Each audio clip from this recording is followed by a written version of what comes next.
Hello and welcome to My Baseball History. I'm your host, Dan Wallach. My Baseball History is a long-form interview podcast where each episode I'll talk to someone new who has some sort of association to the game of baseball. No matter who I talk to, we'll talk about how they fell in love with baseball, how their career started, and how they got to be where they are today. Today's episode is brought to you by Love of the Game Auctions. Love of the Game Auctions is an internet sports auction house catering to the passionate collector of memorabilia and cards, founded by longtime hobbyist Al Crisafulli. Established in 2012 with the goal of being a trustworthy resource for hobbyists to buy and sell, Love of the Game has quickly grown to be one of the most widely respected auction houses in the industry. Love of the Game's auctions are constructed so that there are no unfair disadvantages to bidders. That means there are no hidden or moving reserves, and there are no house accounts to bid against. Employees of the auction are not permitted to bid, and consigners cannot bid on their own material. Bidders know that each item will close at a price that the bidders determine, not the consigners or the auction house. For sellers, Love of the Game's smaller, curated auctions ensure that your items receive maximum visibility in the auction in which it appears, and that it doesn't compete with multiple other examples of the same item.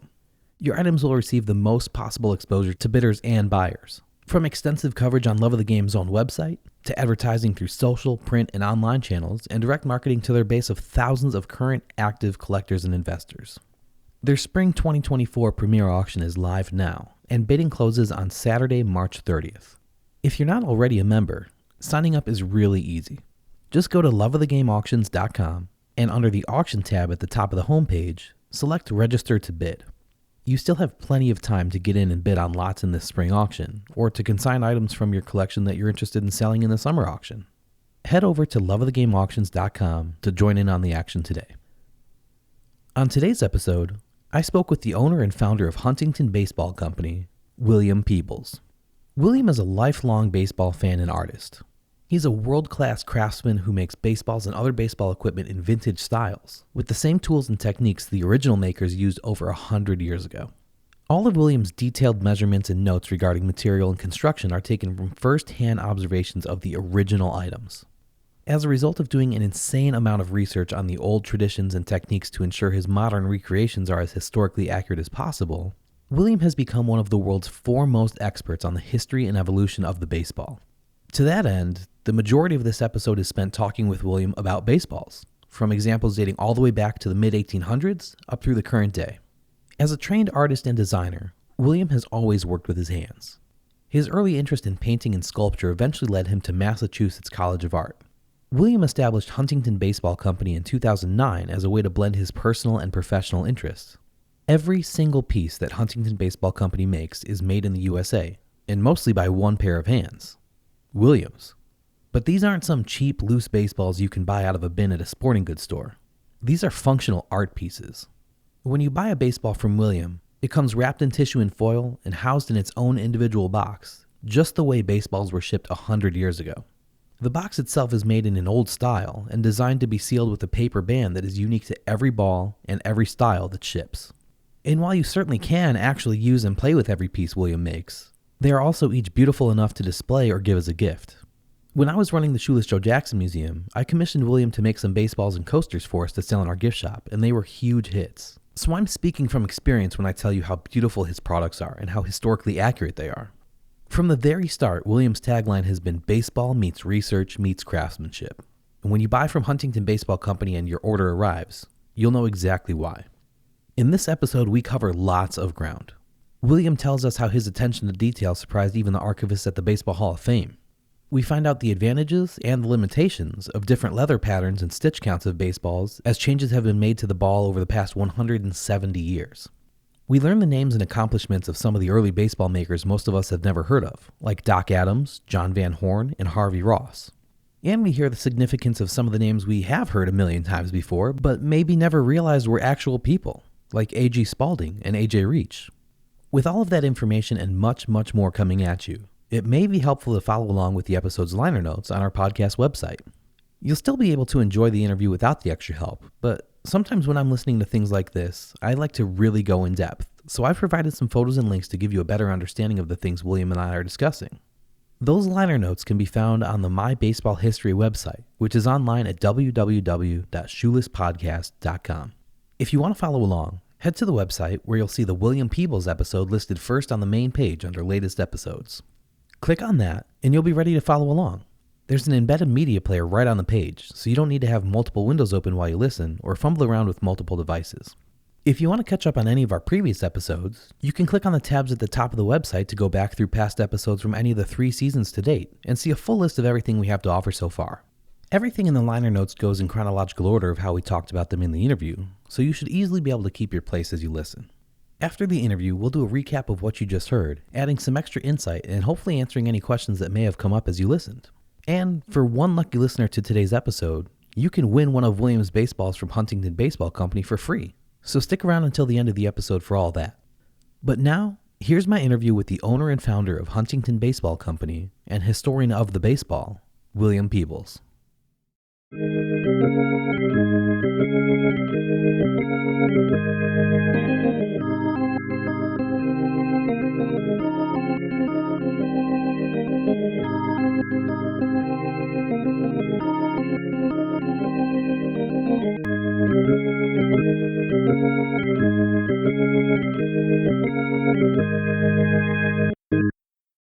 Tell me a little bit about where you grew up.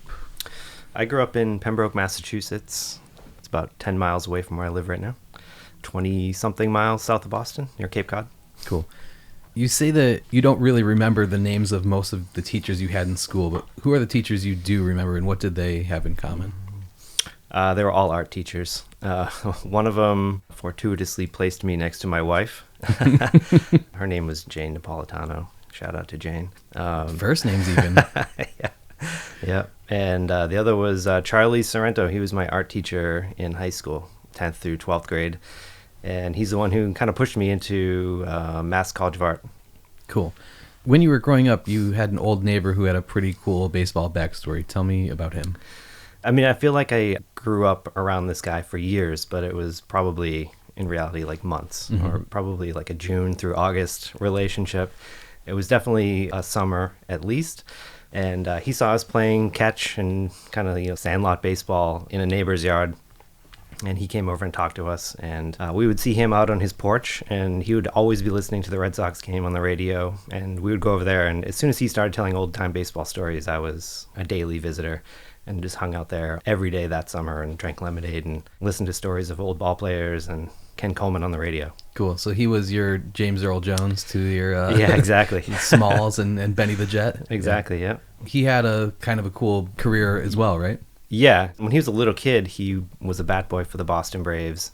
And, I mean, he knew everybody. He was friends with Babe Ruth, which, I mean, as a 10-year-old kid, that just completely blew my mind that he knew these people. And he would tell stories of, a team that no longer even existed in Boston. Yeah. It was just really super cool. All the biggest names ever, and he would just tell stories about it. Like you got to be on the field, and as these guys are coming off their bats, you're setting somebody else up and having conversations. And he was a caddy for Babe Ruth. That's so cool. Just unbelievable stuff. And he still had a few things when I met him. He had Babe Ruth's golf clubs. That's awesome. And just who knows what that stuff is now, but yeah. It's funny because, like, when you think about old baseball players like that, like the history book guys, it's hard sometimes to imagine that they were real people that other people knew and, like, were friends with or went to school with. Right. But when you meet somebody who's like, oh, yeah, I knew George. Like, yeah. Again, like I can't even... James Earl Jones character. I had trouble picturing Babe Ruth in color, and he knew him, like, as a human being standing inches away from him. Yeah. And my head exploded. That's awesome. So is that how you fell in love with baseball, hearing those stories and then kind of doing your own reading after that? Yeah, I did. I fell in love with baseball more as a baseball history fan. I learned more about the game, that was 60, 80 years before I was born. And that's kind of where I started. And then I worked my way up to present day. So that was in 1986 or 87. And the Red Sox had just lost a World Series. It was pretty traumatic around here. But baseball has always been very popular here. And kids were always playing. So there was never a shortage of baseball being played. But to have somebody introduce me to the game decades earlier is kind of what got me into it. And then I started reading books and pictures, and I just fell in love with the history and the aesthetic of early baseball. Yeah. And you used to skip school for opening day of the baseball season, right? Yeah, I did that. Well, at least once in high school. What is your best opening day memory, whether you were at a game or just like remember things that happened on opening days? I think it was opening day. It was Jose Canseco's stint with the Red Sox, and he signed a program for me on opening day. That was, other than the sunburn I got that day in the bleachers, that was not really a very memorable game. That's a cool day, though. Yeah. So when your own baseball playing skills stopped progressing, you got heavy into art. You studied industrial design at the Massachusetts College of Art. When you enrolled there, what did you think you wanted to do when you graduated? I went in there thinking I was going to be an illustrator or a graphic designer. And the reason I was kind of put in that direction is because I really wanted to be a painter. That's really what I wanted to do. I was encouraged to follow design rather than fine art. Mm-hmm. Because there's a job. Like, as a fine artist, you're working for yourself, and then you're into the great unknown, and nobody was encouraging that at that time. I'm not sure anybody is now either, but go get a job was the advice I was given. So, this training will get you there. But then I realized once I got into it that I was not an illustrator at all. Why? Like, what kind of things tipped you off that you're like, this might not be exactly what I thought? I mean, illustration is telling stories with a pen or a brush or whatever, but I was not good at doing that. Mm-hmm. I could draw pictures. I was really good with my hands, and I had a good eye for layout and design, but even graphic design just wasn't for me. It was too flat. I met the RA in my dorm on freshman year. He was an industrial designer, and he was actually making models out of foam and whatever. I mean, it could be like a hairdryer or something. It could be anything. But and that was kind of what was cool about it, is it could actually be anything. Like, you take a piece of plastic and you make a mold, and you can make anything in the world. It could be a sneaker, or it could be a car, it could be a spaceship. I mean, it's anything. Yeah. So that was really intriguing to me. Like, there are no limits in this. And I'm like, all right, this is where I want to go. Cool. Yeah. So what did you learn while you were at Massachusetts College of Art? Like, what kind of things were you doing? Really just learning how to use my mind and apply it into like the fabrication of three-dimensional things.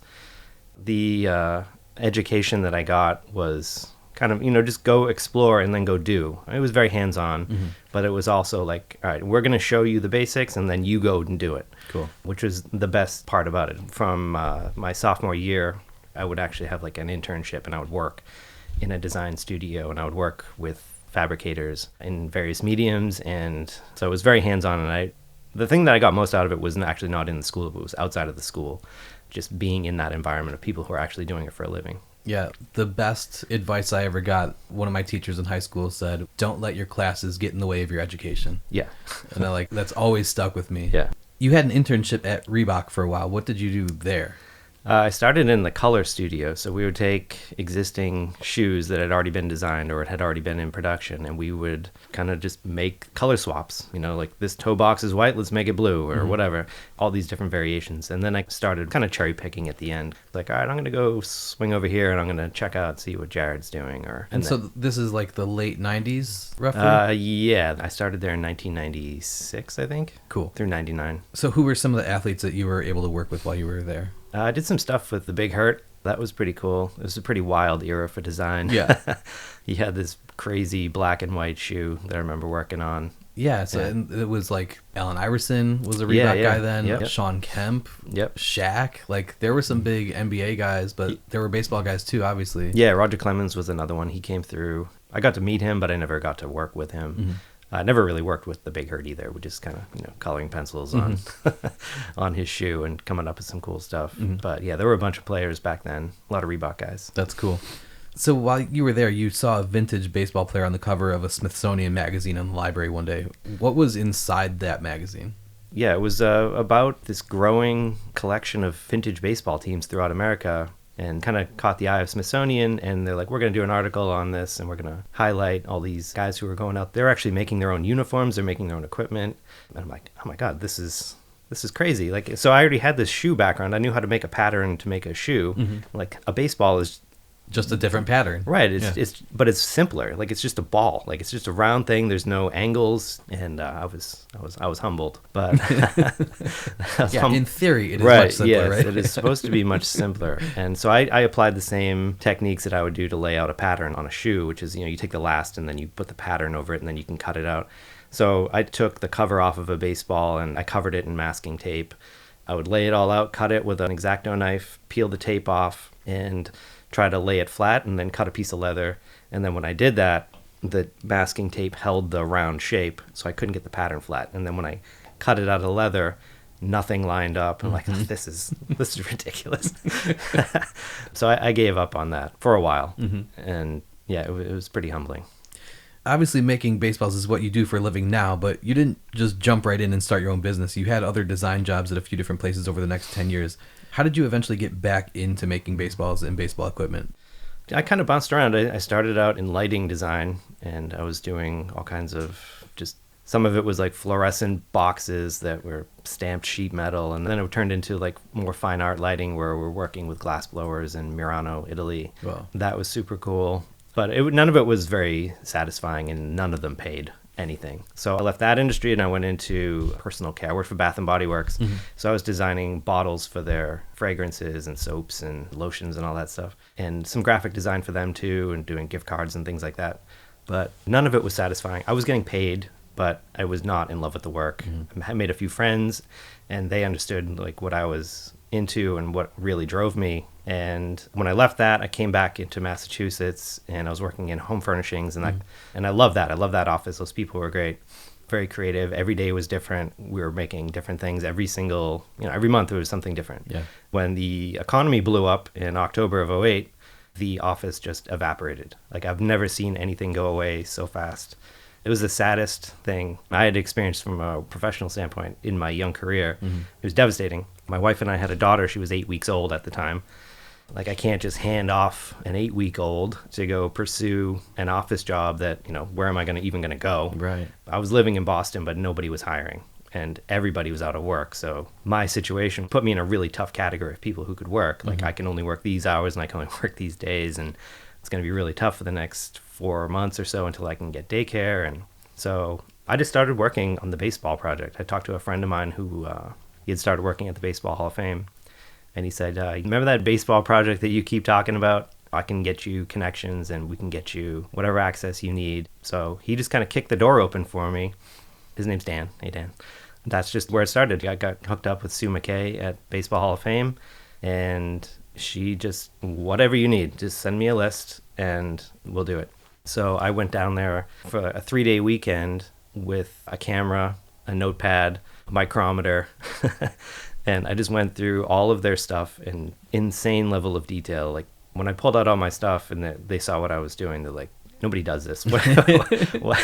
People come here and take pictures all the time, but nobody comes out here and like takes these kind of measurements and patterns. And so I did that 3 or 4 times over the course of that year. After the first experience of trying to make a baseball was so humbling, why did that stick in your mind as like, I want to try that again? Like, I think I can do better. Like, what kept you coming back to that? Well, I only tried once. Right. And it was really, it was such a bad result that I was just like, forget this. So what made you think this time that like, I can do it this time?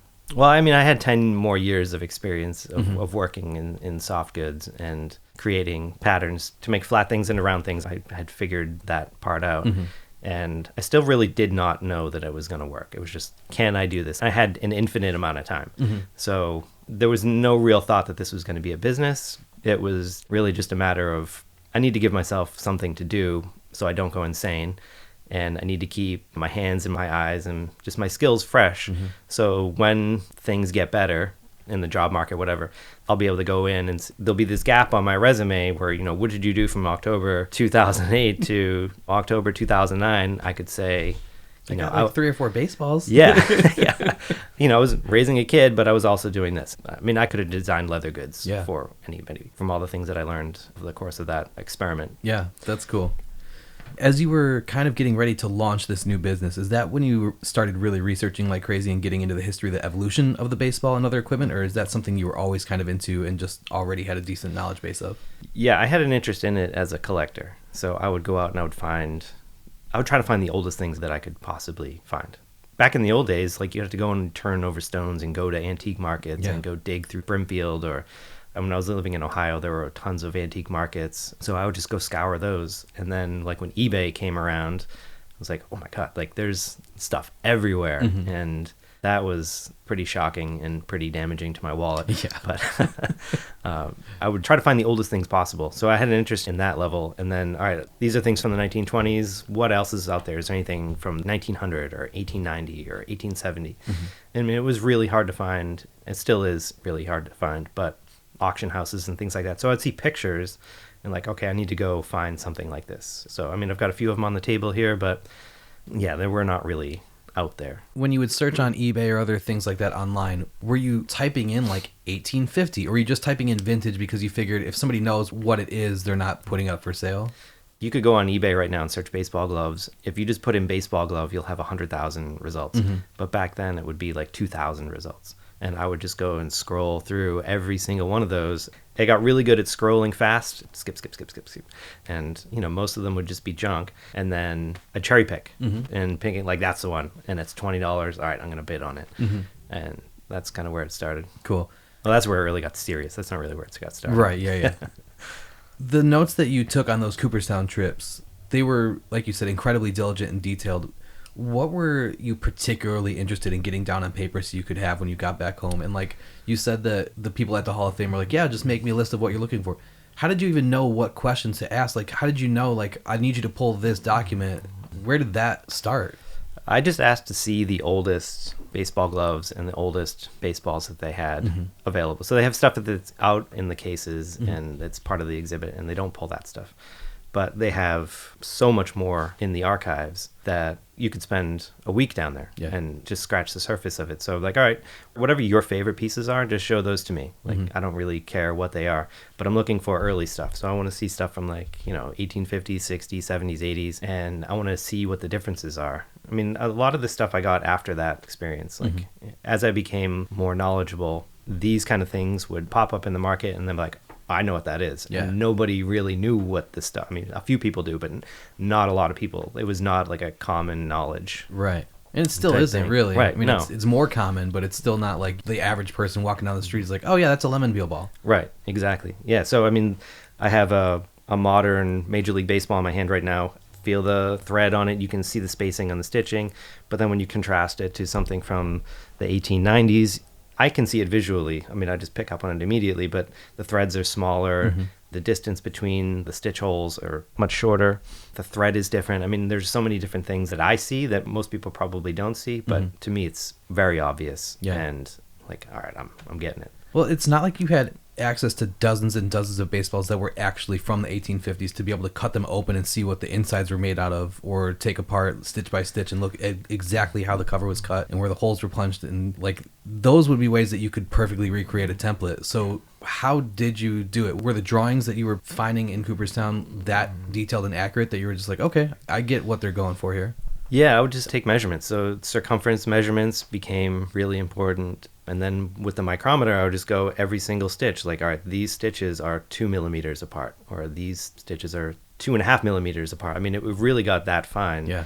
And then from like the edge of the leather, is it 2 millimeters from the edge, or like a modern ball is like 4 millimeters from the edge, or 5 millimeters from the edge? I'd have to review the notes, but it's dramatically different. It's twice as large today as it was back then. And so how did you turn the knowledge that you were gaining into a business? It kind of happened a little bit by accident. The notion to start this was like October of 2008, and I started working on it probably in like February of 2009, like in earnest. And through the summer, I met a few people. I was making gloves at the same time, fingerless gloves, and I showed those to a glove collector friend, and he's like, he just kind of had this moment where like, I don't even know what to say. I can't believe somebody's even focusing their time on making these, because you can't find those. Like those are not, they're in private collections, and there might be one that pops up on eBay once every 8 years. They just don't exist. So my idea was, I'm going to make a pattern and I'm going to make my own gloves. And then glove collectors who can't get a real fingerless glove can get one of these. And, you know, you can put it on, you can play catch with it. You can do all the things you would want to do with a glove like that. And I thought having to worry that you're ruining a priceless artifact. Right. Yeah. I mean, these were expensive, but they're art pieces, but not artifacts. So you could go out and you could go play catch, and you could feel like what it was like to play with a glove in the 1870s or something. And it's very educational to go out and do that because you have a whole different appreciation for the guys who were playing in that era. You realize how easy it is to break a finger or to jam a finger, or just the technique it takes to actually catch a ball with two hands is completely different than just snapping a ball out of the air. Yeah. So how quickly did this turn from a fun idea into a viable business? Well, when I met the glove collector friend, his name's Brett, I showed him a baseball too, and then he started telling other people about it. So it just kind of spread by word of mouth. And then around like Thanksgiving-ish 2009, I had a website up and I had things listed for sale. So I gave a few baseballs to friends and they kind of told their friends. And then all of a sudden I started getting emails for these. You couldn't check out on the website. Mm-hmm. I just had a listing and it like email me if you want one. And it had a price on it and like just, I want one of these and one of these and one of these. And then I would just send people my PayPal address and they would send me the money and then I would send them stuff. It was not set up to be a business in the least. And I don't know, it just kind of grew from there. And then at a certain point, it became obvious that I need to have a store. And I think that was like May of 2010. This website called Uncrate posted what I was doing. And they have like all like coolest, craziest things. Like they'll have like a $5 million Bugatti special edition car that'll be on there. And then like a wallet and, you know, like a crazy cabin that's so remote that you need a helicopter to get to it. Like all these weird things. And then they had my stuff. And then that's when it exploded. Like that reached millions of people. And they're like, all right, I need to have an actual store. So I think probably within a week I had something set up where you could actually check out and buy stuff. Yeah, that's awesome. And at that point, this is like May 2010. That's when it was like, all right, this is a business. This is not a hobby. I'm not doing this for friends. Yeah, so February of 2009 is when you really started making things. And then November of 2009 is when you were like, all right, let's go. Yeah, and like 6 months later, you're like, oh, crap. Right, yeah, exactly. This is real. Like I'm not just doing this as a hobby. This is a business now. So you genuinely love baseball, which is pretty evident in the work you do. I don't think you can make something so beautiful unless you truly care about what you're doing, but you are also a collector. So tell me about the Boston American Baseball Company. Yeah, that was the original name. I just like the way I drew it out. I still have the original drawing in a wallet. I carried it around in my pocket in 2008, 2009. Awesome. Just kind of as like a reminder, like this is what it could be. And it was all done in like 19th century style, like you know, the way a woven label would look in the 1890s or in print in like a hardware magazine. I was doing this in Boston, and the American part was I wanted to make something by myself, but in America, because everything was being imported from somewhere else. And the quality of everything coming in was like, it's not good. Right. So Boston was the locality and American was the origin, because all of this stuff originated in America. Like all of the manufacturing was done here, and it was done in factories all around. A lot of it is local here to where I live, in Chicago too, in Philadelphia. And there were baseball factories all around the country, and they were massive, and they employed a lot of people. And then it just kind of slowly went away. So in my lifetime, that had all gone. Like I was born in 1977, and I think the last ball made in America was 1974 for Major League Baseball. So I never knew an American-made baseball in my life. And like, all right, well, I'm going to do this. It's not going to be on the scale of a Rawlings or a Spalding, but I'm going to do it. So it's going to be made in Boston, and it's going to be made in America. So that's what it was. But then there was so much Boston fatigue. The Red Sox had won the World Series twice. Every reality show had some goon from Boston, and it was just I can't put Boston, because then I'm not going to sell to anybody in New York. Right. Yeah. I mean, everybody in Boston loves Boston, but everybody outside of Boston hates Boston. We're all everybody's done with this, so like I can't do this. So the name Huntington came up because that's where I made the first ball. So my college was on Huntington Avenue. Went to Mass College of Art. Right down the street was the Museum of Fine Arts. And Huntington Avenue is known as the Avenue of the Arts. So a quarter mile away from that is where the Huntington Avenue grounds was, which is where the first World Series was played. So within a quarter or half mile span of the stretch of Huntington Avenue, you have baseball history, art history, and then an art school where I made my first ball. Yeah, so that's pretty cool. Huntington Base Ball Company, it was like a perfect fit. Yeah. Awesome. It was an instant, like, boom, got it, done. Not going to think about this again. Now I just need to come up with how does it look. Yeah. I got the words, but what do they look like? Your website describes what you do as a nod to the past with our eyes on the present. Why should people care about the past? Because I do.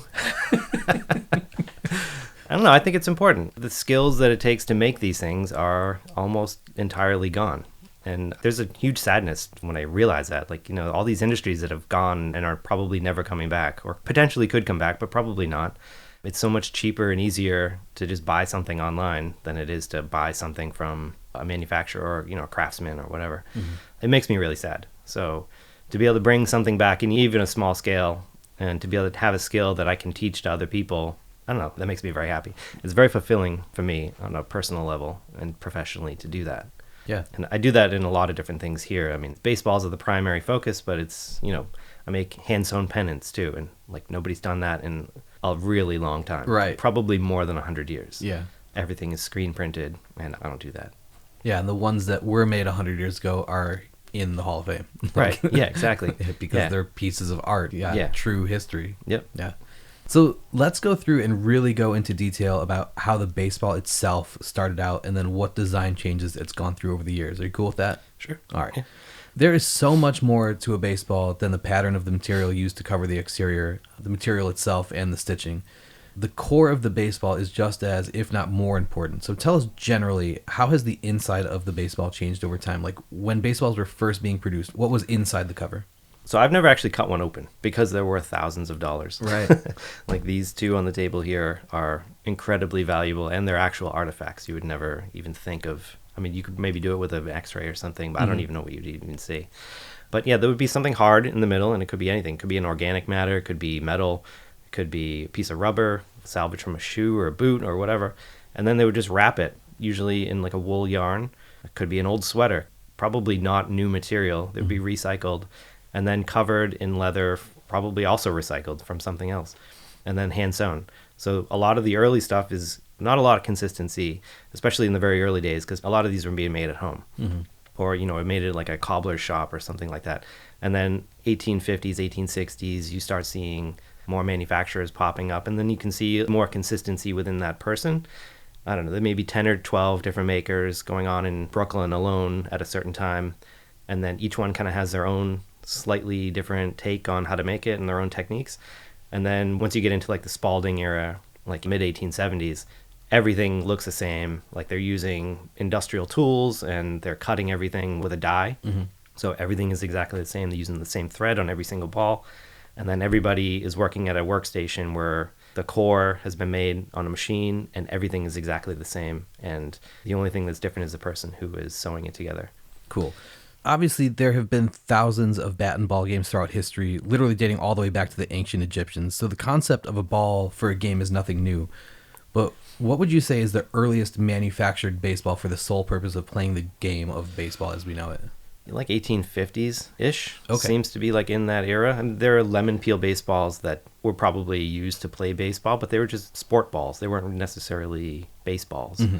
So you could play baseball with it, but you could also play something else with it. Mm-hmm. It wasn't like, this is a baseball. And it didn't come in a box and you didn't buy it off the shelf at a store. Somebody made it.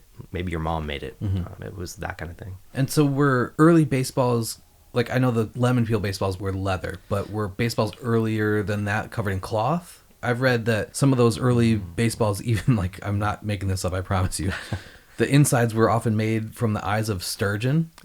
Yeah, I've heard that too, yeah. So how did we go from that to the sturdier leather baseballs? Is it because they were just like falling apart and they needed to figure out a way to make them more durable? Yeah, I mean, I think that's exactly it. When leagues started forming and teams were coming together and playing each other, it was customary for whoever won the game to keep the game ball as a trophy.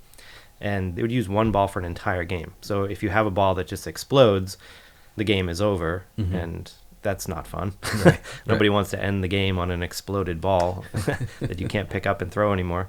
So there were constant innovations, changing the sizes, changing the covers, changing the colors, changing the way that they're constructed. And for a long time, it was a rubber ball that was in the middle, and that was very resilient. But when you're playing with that ball for 9 innings and your ball's getting smashed all over the place, the core on the inside, like that's where all the energy ends up in the middle, and then it just collapses. Mm-hmm. So you end up with a ball that kind of looks like an orange, like that's just kind of like been stepped on or something. Like it's no longer round, more of like an oval, and it just becomes harder and harder to play with a ball like that. So there was always innovation to improve that. We call the era we're in right now and the era we've been in since 1920 the live ball era, and I'm sure many people have heard reference to the dead ball era as well. Were those first baseballs considered to be the dead ball era, or were they so different that early on that they don't even really qualify for that distinction? Yeah, it's definitely the dead ball era, but I mean, there's different approaches in the way that batters would swing the bat and the way pitchers would throw. For a long time, you couldn't throw overhand, you had to throw underhand. The pitcher's job was only to deliver the ball. It was not to strike out the batter. It was to let the batter hit. If you were trying to deceive the batter, that was kind of frowned upon. So, I mean, it's not like modern day baseball where, you can throw a curveball and then a changeup and then a fastball and try to strike somebody out on 3 pitches. Back then, it was like, we're going to throw the ball, you're going to hit it, somebody's going to catch it, or they're going to throw you out. Yeah, you were really serving the ball up. Right. And the batter could even tell the pitcher where he wanted it served. Right. Yeah. When people talk today about the dead ball era, what exactly does that mean? Like, how were those balls different from the baseballs today? As I have kind of come to understand this, and I'm sure there are actual scholars who might disagree with me, but when the cork center ball debuted, I think it was 1910 World Series, and it was put into play every day in 1911. I think that's correct. That's really when it officially ended, but you still had batters who approached hitting the way that they always had been. Like, they weren't trying to crush the ball, they were trying to place the ball. So you want to hit it over the second baseman's head, you don't want to hit it over the fence. That mentality didn't really change until Babe Ruth kind of changed everything. Yeah, he just started hitting balls over the fence. He's just like, why? I don't want to sprint, I just want to jog. So I'm going to hit it over the fence and I'm just going to jog. It's like in Happy Gilmore, if he just hits a hole-in-one, he doesn't have to worry about putting. Right, This is way easier. I should just do this every time. Exactly, yeah. And Willie Keeler had the famous phrase, hit them where they ain't. So that was the approach in the dead ball era. It's like, you're not going to hit it over their head. And even if you do, there's no fence to hit it over necessarily, or it's 500 feet away like at the Polo Grounds. So, like, trying to hit home runs is a futile effort. Right, exactly. How tightly you wind the yarn inside the baseball affects the flight and performance of the ball too, right? Yeah. If it's wound very tightly, how would the ball react differently than if it's wound not as tightly? Well, if it's very tight, it's very hard. You can hit a hard object a longer distance than if it were soft. I mean, it's like if you try to hit a beach ball versus hitting a softball, you get a wildly different reaction off the bat.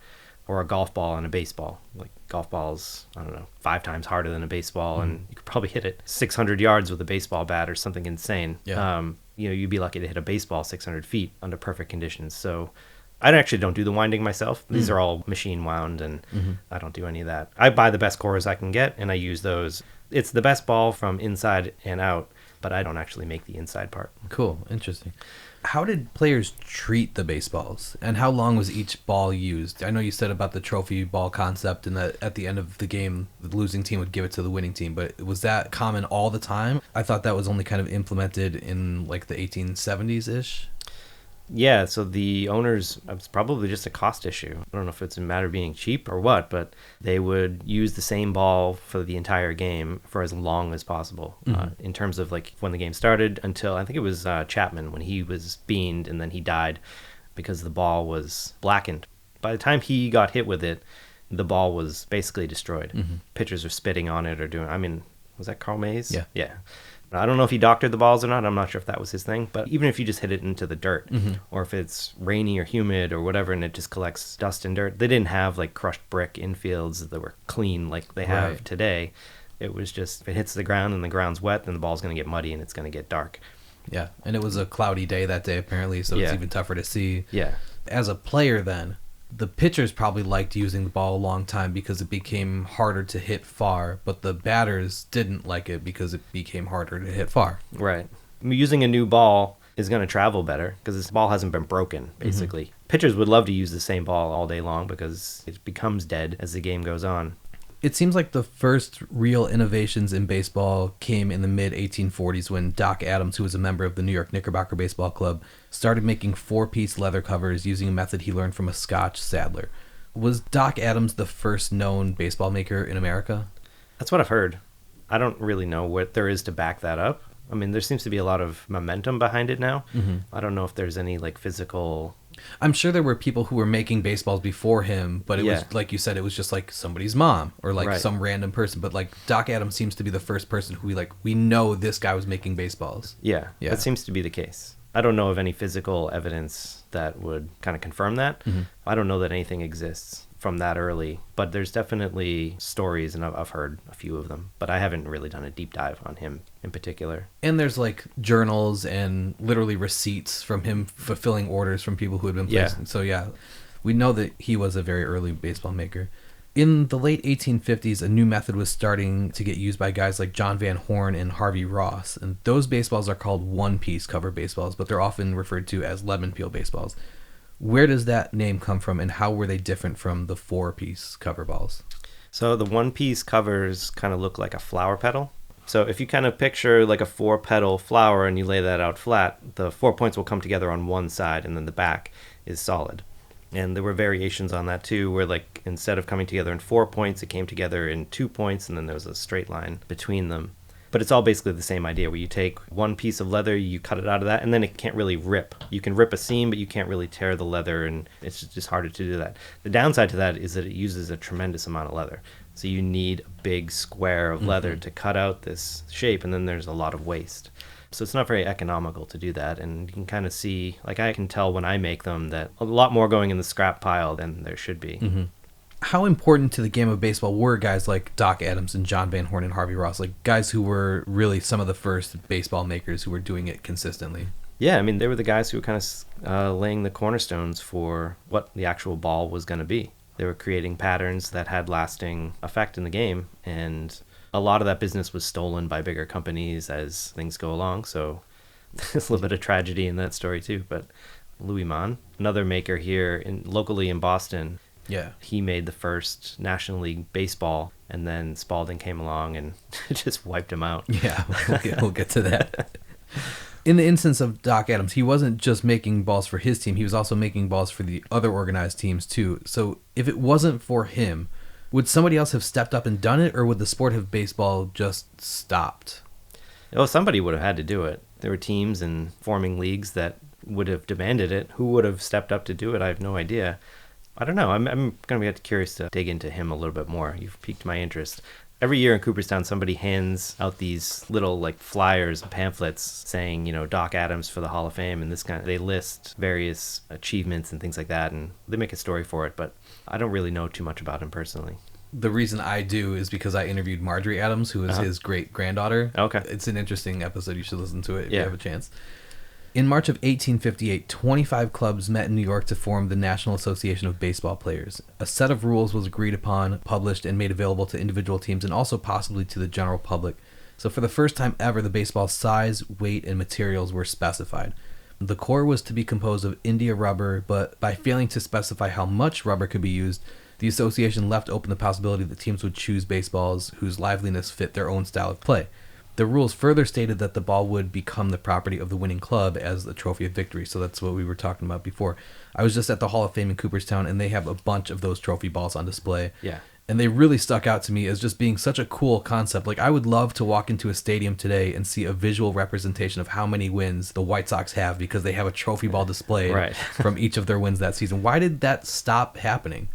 I mean, it takes a lot of effort to do that. And they weren't using one ball anymore. So that kind of put an end to it, too. Mm-hmm. And then when you have, like, the National League forming and you have all these teams and then this huge schedule, I'm sure it just becomes difficult to stay on top of that many. Mm-hmm. That would be somebody's full-time job, is to do hand painting these baseball. All right, who was the pitcher today? How many innings did he pitch? And it's a lot of work. I have one right here from 1870. Yeah, it's amazing. I mean, it's super cool. And it's all hand done. I think we have the budget and the amount of employees to bring that practice back. Yeah, like today they would do it with a laser, and it would be disappointing. They'd have an MLB hologram sticker authenticating it. Yeah. Around 1863, a variation of the one-piece cover ball began to be used that was designed to reduce the stress on the point where the four ends came together. Two ends were blunted and designed to meet at a straight seam secured by the additional stitches. As good as these new one-piece cover balls were, their weak spot was still where the ends of the cover were stitched together, and it was usually there that the cover ripped off during a hard game. It seems like whoever was making baseballs, they were continually just trying to find a way to keep the cover on the baseball. Would you say that was the biggest challenge to early baseball makers? Yeah, I'm sure. And especially, I mean, if you look at the way that the threads come together along the seam, they're trying to make it as flat and as close, to minimize the seam as much as possible. So what you're doing is you're putting a lot of perforations very close to a seam. And when you apply pressure from a bat, it's very easy or much easier to rip that cover along that seam. So you're not breaking the thread between the two pieces of leather that come together. You're actually ripping the perforation of the stitch. So that's where it fails. So is it kind of like a shoe that comes untied, essentially? I mean, a good analogy would be like if you try to rip a t-shirt or something, and if you try to like tear the sleeve off, if you pull on that and you actually rip it, like where the needle goes through the material, that becomes the weak point. It's not where the materials meet, it's where the needle goes through. Gotcha. And then when you have them every millimeter or every 2 millimeters or 1.5 or whatever, they're very tight. And so you take a material that's already kind of prone to ripping, or has at least, a level of softness where you can hand stitch it, that becomes a weakness. So by trying to make the seam flat and tight, they're exaggerating a weakness that's already there. Yeah, interesting. In the mid-1860s, a bunch of new manufacturers started popping up to meet the growing demands for baseball makers in the Northeast. Who were some of those manufacturers? Yeah, Louis Mann is the one that I know, and Harwood is another that was around here. And there became more, but those are two of the bigger ones. And why was Boston such a hub of... I know Boston used to be a big leather town, but was that it? Or was it just because the population of America was all in the Northeast, so of course they're all going to be here because that's where baseball is being played? Like, why was it here? Yeah, I mean, I think it's a combination of all those things. Boston was a very big leather city. There's a neighborhood in Boston now called the Leather District, where a lot of tanning was done in the 19th century. And all that stuff is gone now. There used to be showrooms when I was in college that still sold leather there, but they didn't actually do tanning there anymore. But that was there. The shoe industry was here, kind of still is. A lot of the design offices for all the major shoe companies are here, except Nike.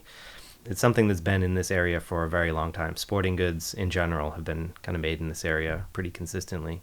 Boston, New York, Chicago, Philadelphia, those are the really big spots. It makes sense. I mean, just based on population. Yeah, you have population, you have sports interest, you have winning teams. When the Cincinnati Red Stockings broke up, that team formed in Boston. So they kind of had this basically an instant all-star team that was very competitive right out of the gate. And then you have industry here to support it, and you have fans. So it's just kind of a natural marriage. In 1868, the first U.S. patent for a baseball was granted to Henry A. Alden. That seems strange that people had been making baseballs for well over 30 years at this point. There are multiple guys making lots of baseballs, and now multiple companies for at least a few years. And 1868 was the first time that somebody thought to submit for a patent. Yeah, it's pretty crazy. Yeah. As I was doing the research to prepare for this, I was like, man, that timeline that doesn't make sense to me. Yeah. It just seems like most people would want a patent as early as possible because they know there's money in it. Yeah, I think it kind of points also to the fact that there was no real financial incentive before that. The players weren't being paid. There were no fans. These are guys who were going out and playing because they wanted to play as recreation. Even if you're on a team that is formed and you're highly competitive, there's still no financial interest in it necessarily. Once you have the National League, or the National League was a little bit later, but when you have a league like that and you have players being paid and the Red Stockings and like the interest that forms from that and admission and actual uniforms that are made, it kind of makes sense from that standpoint. Yeah. How it could be overlooked. But yeah, looking back on it, it is definitely kind of curious. Like 50 years earlier than that, cricket players and ball manufacturers had concluded that red was the ideal color for a ball. And in the late 1860s and early 1870s, that's something that baseball manufacturers experimented with too. Yeah. Why was red not then continued to be used? Because some of these lemon peel baseballs are very dark brown. Yeah. Clearly that's just the color of leather. But like, how did they go from picking what color to use, and how did they settle that like red isn't what we should be doing? Yeah, I don't really know. I mean, I'm sure that when you get to a point where you can actually make white leather, I think that becomes, all right, this is a clear winner at that point, or even very light leather, even if it's not pure white. But this one here on the table, this one actually is a red baseball, but as you can see, it becomes brown. Yeah. I don't know if it becomes as dark after being used, but through sunlight and the effects of time, it does definitely darken. And I've read stories that they wanted the early baseballs to be dark because obviously this is before night games, so everything's being played in the day, and at least the story that I've heard is that when the ball goes in the air, it's easier for the fielders to see a dark ball against a blue sky. Right. Is that real? Is that really what the reason was? I mean, in my experience, I've used all these dark baseballs that I make, and that's the only scenario in which you can see them, is when they're in the air. Then why did they go with a white ball at some point? Because it's not like they started having night games in 1870, so like they went from a dark ball to a light ball then. So if the reasoning was that it's easier to see a dark ball, then why go away from that? A dark ball is only easy to see in the sky. Mm-hmm. Like, it's very difficult, especially if you have like a wooded background. Mm-hmm. It's very difficult to see a dark ball with a dark background. But they also weren't throwing overhand and like, trying to blow anything past anybody either. Mm-hmm. It was probably more dangerous off the bat for like a third baseman Yeah. than it was for the batter or the pitcher. White is so much easier to play catch with even. Mm-hmm. Never mind catching something hot off the bat. The two-piece figure 8 cover, which we still use today, first began to appear in the late 1860s. The earliest known reference to the design appears in a Peck and Snyder's 1868 catalog, in which a ball with, quote, endless seams was said to have been used and endorsed by clubs throughout the country the previous year. Do we know who came up with the idea for that style? There's stories. I don't know that any of them are true. It seems like a lot of these origin stories end up being disproven. Harwood, and I think the guy whose name was Drake. Harwood is in Natick, and I think Drake was in Stoughton, Mass. So they're pretty close to each other geographically, but I don't know that either one of those stories is actually factually correct. Harwood is the company that kind of took credit for it, but they did it much later. But that's the real innovation. It's like when you're making a ball, just from like a manufacturing standpoint, if you're Harwood and you're a business and you're focused on making baseballs, when you have the figure 8 pattern and you're cutting, there's so much less waste from doing that. So you can stagger the curves. So you basically just end up with these little like S-shaped pieces of scrap that are between the cuts, and there's so much less waste. Yeah. So it really makes sense from a manufacturing standpoint. It's much more durable from a playing standpoint. You can see like the way that the threads are changing over the years, where this ball here has so much more surface area between the threads, like the perforations, that the cover is going to become stronger that way. Whereas something like the lemon peel ball or the one-piece cover, everything is so tight that it just becomes weak. You have a weakness built into it, whereas this is like almost infinitely stronger. Interesting. How many stitches were in those earliest figure 8 baseballs? The most I've ever seen is 170. Yeah. And that is tiny. I mean, that is super tiny stitches, and they're very tightly spaced. And then the midpoint kind of became like 132, and then 116, and now it's settled on 108. Right. Another thing for people to remember is that at this time, baseball was still being played mostly without gloves, and if they were using gloves, they were very rudimentary, that weren't really protecting your hands a ton. So the stitching on the ball would sometimes tear up the hands of the fielders who were catching batted balls or thrown balls. In the mid to late 1870s, a man named John Giblin thought that he came up with the solution to this by creating a seamless ball. It had a heart of palm center, which was then wrapped in woolen yarn and cotton twine. All of that was covered by strips of liquid vulcanized India rubber molded into shape. Giblin said that this made the ball impervious to water, but what was the issue with that ball? I've handled a couple over the years. They're very... Actually, it was a reach seamless ball. I don't know if the Giblin ball is a little bit different, but the Giblin, was that the rubber ball? Yeah. Yeah. I've seen pictures of it, and it looks like a piece of coal. It's very like hard and shiny looking and black, and this is probably a very good reason why it was very short-lived, especially with a heart of palm center. Right. But it's not going to hold any shape whatsoever. A.G. Spalding and Company became the National League's official baseball. Who was A.G. Spalding? He was a pitcher, and a very good pitcher too, from what I understand. But he was a better businessman than he was an athlete, or he had more drive to be rich than he was to be a great pitcher. And yeah, he started Spalding with, I think it was $800 that he borrowed from his mom, and he snowballed all that money, turned it into a giant industry, and then just started buying everybody. I mean, he eventually owned every competitor that came along. He would buy them up, let them keep their name, build it under, like, he just... all these companies just ended up under his umbrella. It's pretty mind-blowing when you see how much effect he had on the game over like a 25-year period. He just basically bought everybody. Yeah. And then he got into every sporting good sector that existed. He, golf and eventually football and, I mean, everything. Hockey. Right. Everything. He had it all covered. An empire, for sure. Yeah. Boston sporting goods retailer Wright, Howland, and Mon got the license to become the official ball of the American Association in 1881. But after that season ended, several club owners complained that those balls varied too greatly in weight and texture. So the American Association turned to A.J. Reach and Company. Who was A.J. Reach? He had the American League contract when that formed. Right. He had the American Association contract, and I don't know what that rolled into, but there was like a gap between 1890 and 1901 where I'm sure he was making baseballs for some leagues, but there's not really a whole lot of competition in that gap. And then he picked up the American League. And I think he may have been under Spalding's wing at that point. Yeah, A.J. Reach and Company used to be Reach and Scheib, meaning Benjamin Scheib, who would Yeah. later become the owner of the Philadelphia Athletics. On February 27th, 1883, Ben Scheib was granted a patent for a baseball whose core and cover moved independently of one another, allowing the ball to be hit without losing its spherical shape. Scheib had solved the problem that John Giblin couldn't by joining the layers of the ball's inner structure with plastic cement into a single mass, separate from the cover. By the end of 1883, the Reach factory had made 1.3 million baseballs that year. Spalding then acquired half of the Reach stock in 1885, and as important as the Reach brand would become to Spalding, the most important asset in the acquisition may have actually been the Scheib family's existing and future intellectual property. So we've basically covered about 50 years of baseball. Early on in baseball, it seems like there's tremendous innovation in the design of the baseball. Just like every 5 years, a new design, a new stitching pattern, a new materials, all the way kind of through like about 1911 is when the major innovations kind of stopped.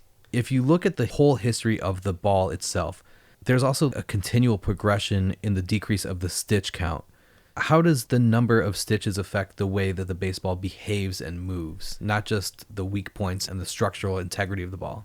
Well, I mean, they're going to be easier to make, number one. So as a manufacturer, you want to decrease that number to a level that is optimum for your performance at the cheapest cost, right? So if you can eliminate 8 stitches from 116 to 108, that's going to help your bottom line. You can make more baseballs in a day doing that, but it changes the way that the seam lies. So you're going to have pitchers who are able to throw better curveballs. You're going to have a better grip on the ball. And if you're throwing the ball harder, then batters can adapt and swing harder and hit the ball farther. Yeah, when we do talk about the stitching, pitchers especially will mention whether baseball has raised stitches or flatter stitches.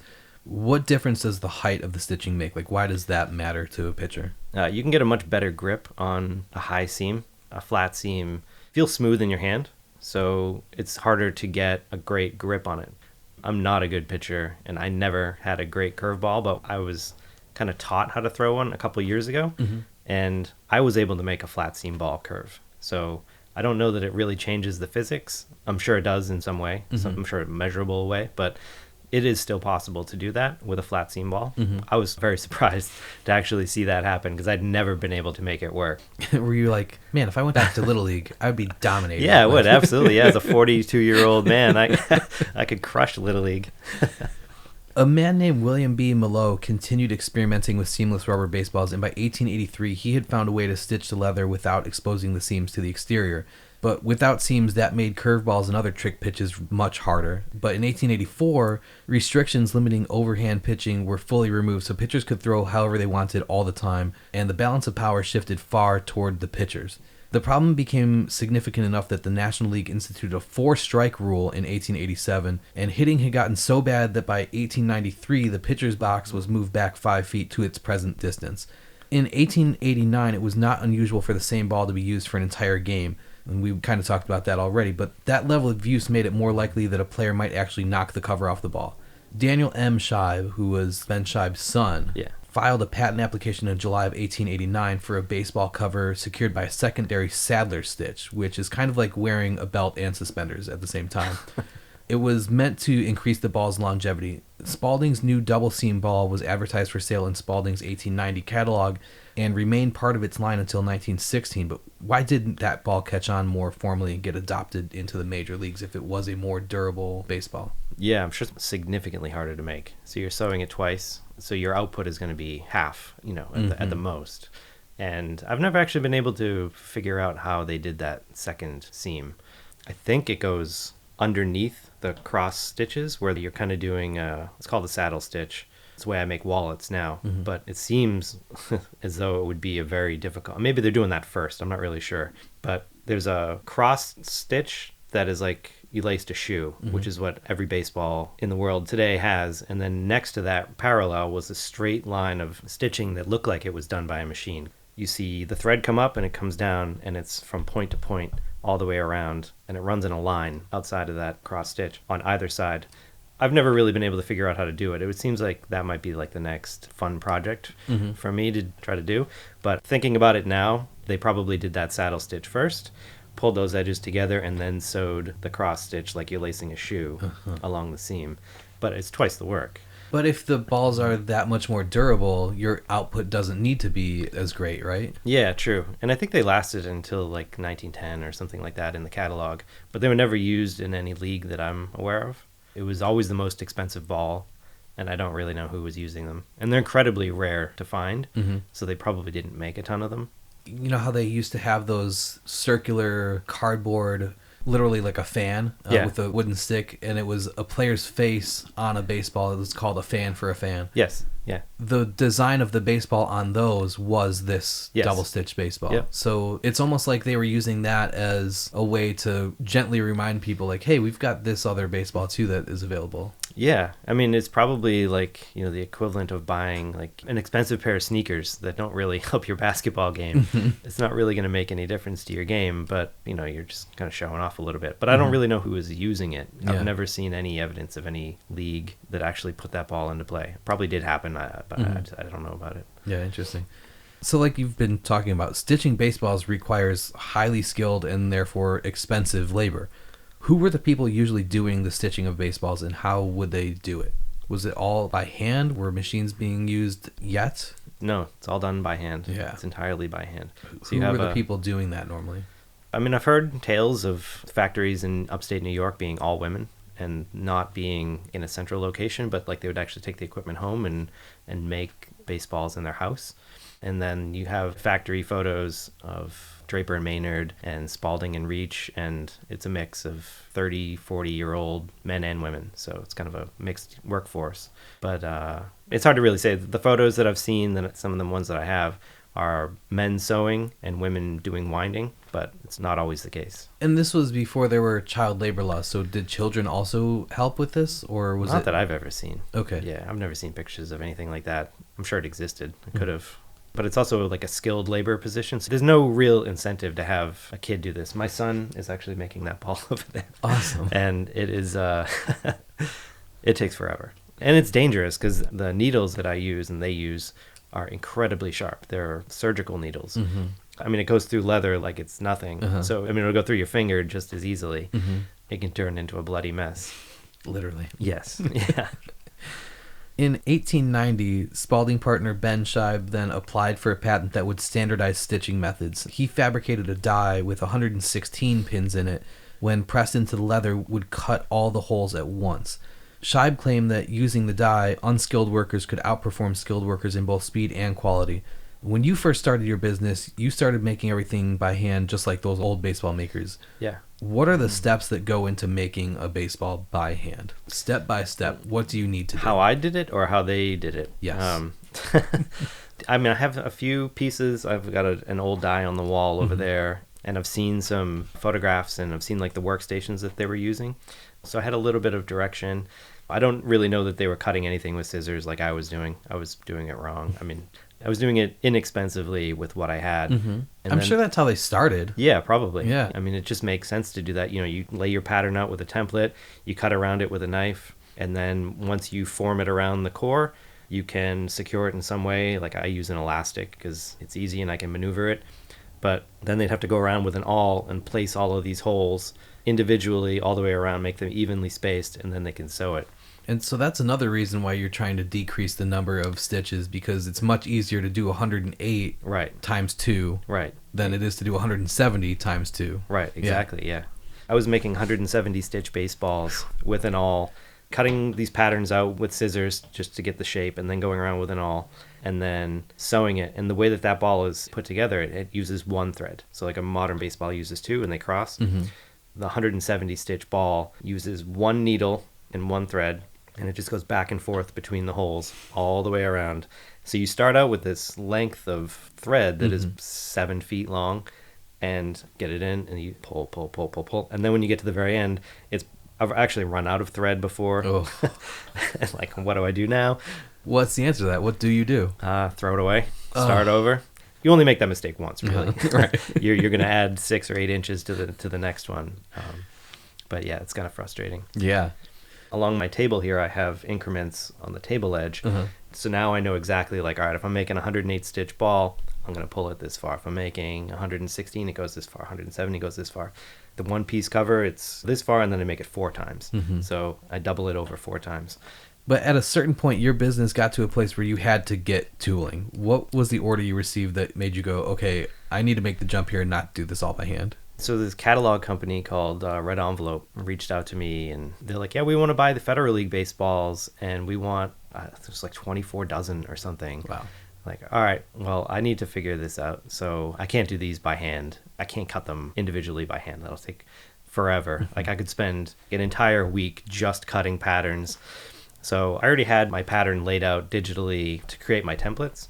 And what I did is I sent that out to a tooling shop and had them create one of those, like the original die that Shibe was using, where it had all the pins in it. So it was cutting and piercing at the exact same time. When you made that jump, you're like, oh man, I should have done this a long time ago. Well, I didn't have the money to do that. I mean, the press, I think, is $1,800. The die to cut was somewhere in the neighborhood of $1,000. Wow, yeah.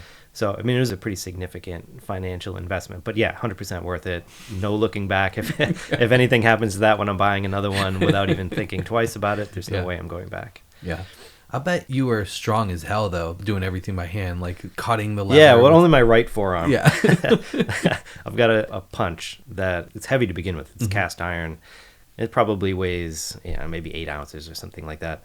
And it has this little teeny tiny, it's like a screw-in punch, so you can replace it. Baseball leather is very dense. When the leather fills up inside of that punch, it's like a hole punch for like paper. Instead of like ejecting it every single time you punch it, it kind of backs up. So you create this mashed, like a shish kebab almost. Yeah, exactly. Yeah. And they're all stuck together because the leather's damp when I'm punching it. So it becomes compressed and then it just kind of fills up. There's actually been times where like that punch has become so impacted with leather that it's just blown out. Like the metal of the punch will actually crack and like that's it. It's over. Dang. Throw it away. But yeah, one big forearm and then one. It's kind of cartoonish, kind of like a one Popeye arm. And if you look at old baseballs, the color of the stitching varies greatly also. Some have black and red stitching, some have blue and red, some, like the baseballs used today, just have red, some have white. I mean, was there any rhyme or reason to which colors were used for which balls, or was it kind of just whatever color thread was available at the time is what they used? I think it was probably just like a branding, an aspect to that. It's like the Federal League Baseball, the American League, and the National League all existed at the same time, and they all had 3 different colors. And they might have even been made in the same factory. It's hard to really say. I'm not really sure if Reach and Spalding, they were all under one ownership roof, but I don't know if they were being made in one factory roof. Yeah, literally under one roof. Yeah, right, exactly. So it could have been a way to differentiate that way. Like, you have National League baseballs being made by this group of people, they're stamping, it just becomes an easy visual. Like, if you picture like 1,000 baseballs laid out on a pallet and you have someone's job is to go out and to stamp and mark, you know that the red and blue baseballs are getting the American League stamp and the black and red are getting the National League stamp. Yeah, interesting. The National League began counting foul balls as strikes in 1901, and the American League followed then in 1903. So predictably, batting averages and runs per game plummeted. A flaw in the baseball's design, it would deaden when its rubber core cracked, only exacerbated that problem. So Ben Shibe proposed what he thought would be a solution to that problem in 1909. What was his suggestion? He started with a cork center. So it's like a little tiny piece of cork, like I think it's 3/4 of an inch. And then there's rubber over that, which makes it 1 inch. I think that's the total dimension of the inside. And then it was wound with wool and all the other stuff that they had been using. But like if you take a super ball and you throw it on the ground, you can do that a couple times, but then the rubber cracks. Even if it just cracks and doesn't explode, the ball's not going to bounce the way it did when it first hit the ground. So by adding cork into that, you still have the bounce of the rubber, but you have the resilience of cork because it's harder to crack the cork. So when the energy goes into the middle of the ball, it just kind of rebounds, and it does it in a way that doesn't make the inside of the ball collapse. That was the biggest innovation right there, is it allowed you to, I mean, even just from a performance standpoint, you could hit a ball incredibly hard, put it back into play. Even if you're not going to use it for 9 innings, the ball is going to perform pitch after pitch the same way it did on the first pitch. Yeah, that's important when you're trying to have like a uniform baseball in a product and for player safety reasons. Right, yeah, you want that consistency. Absolutely. Shibe noted that the ball's liveliness could be modified depending on how tightly the strands of rubber were wound around the cork and how much the rubber was then hardened. What are the differences in how lively the ball is if the strands were wound tightly compared to if they were a little bit more loose? If they're wound tight, the ball is going to be very dense, so you'll end up with more material in the same amount of space. Mm-hmm. But does that make the ball heavier then also? Yeah, it would be, but not a whole lot. Mm-hmm. And there is a little bit of tolerance. So I think it could be up to 5.25 ounces is within tolerance. So the spec is 9 inches, 5 ounces, and it could be up to 9.25 and 5.25. Interesting. There's not a whole lot of variation today. What if the rubber was hardened more compared to not hardened as much? I would imagine if it's not as hard, it is bouncier. Yeah, and it's not going to be as lively. So it'll act more like a dead ball than it would if it were hard.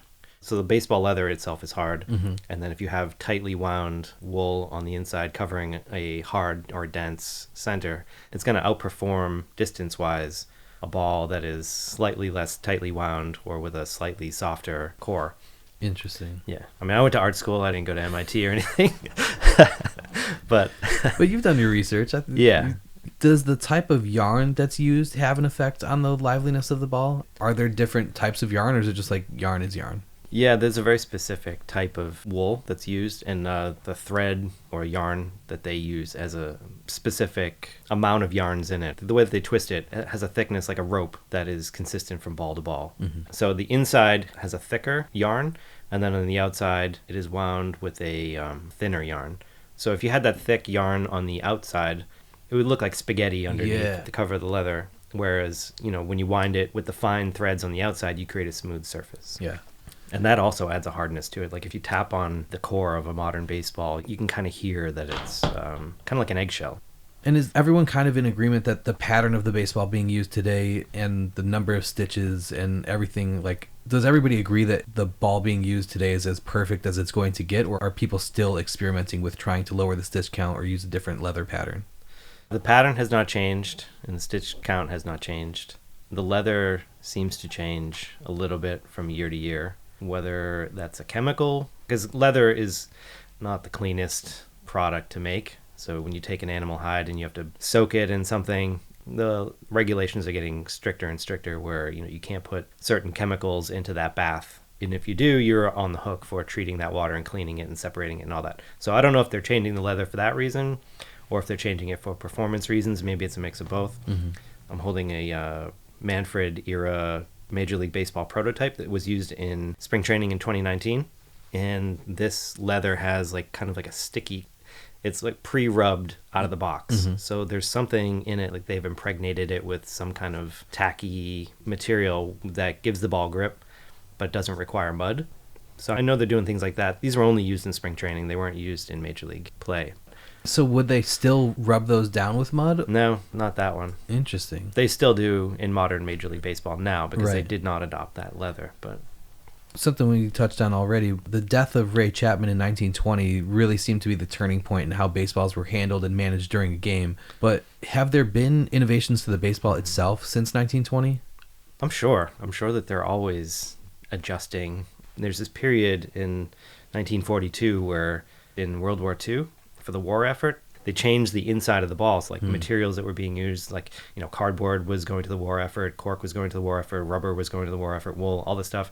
So they had this kind of a compromised parts bin that they were using to make baseballs with. Mm-hmm. And so statistics in that era are kind of wacky. They don't look typical. Yeah. I think averages dropped tremendously. It wasn't just the players going off to the war that made the level of play drop, but it was actually the ball itself. So I've heard things like that. And then there's always the stories of modern Major League Baseballs being altered.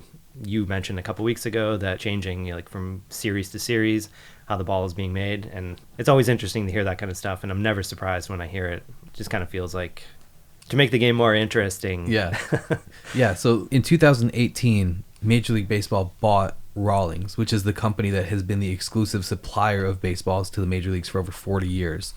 What kind of conflict of interest could that potentially be? Is that a big deal that deal took place? Seems like it would be. It's hard to have competitive contracts when you own the company that you're supplying the contract to. And the lack of transparency of how the balls are being made. Yeah, the amount of secrecy that you can put into a product when you are wholly behind covering all the tracks from nose to tail.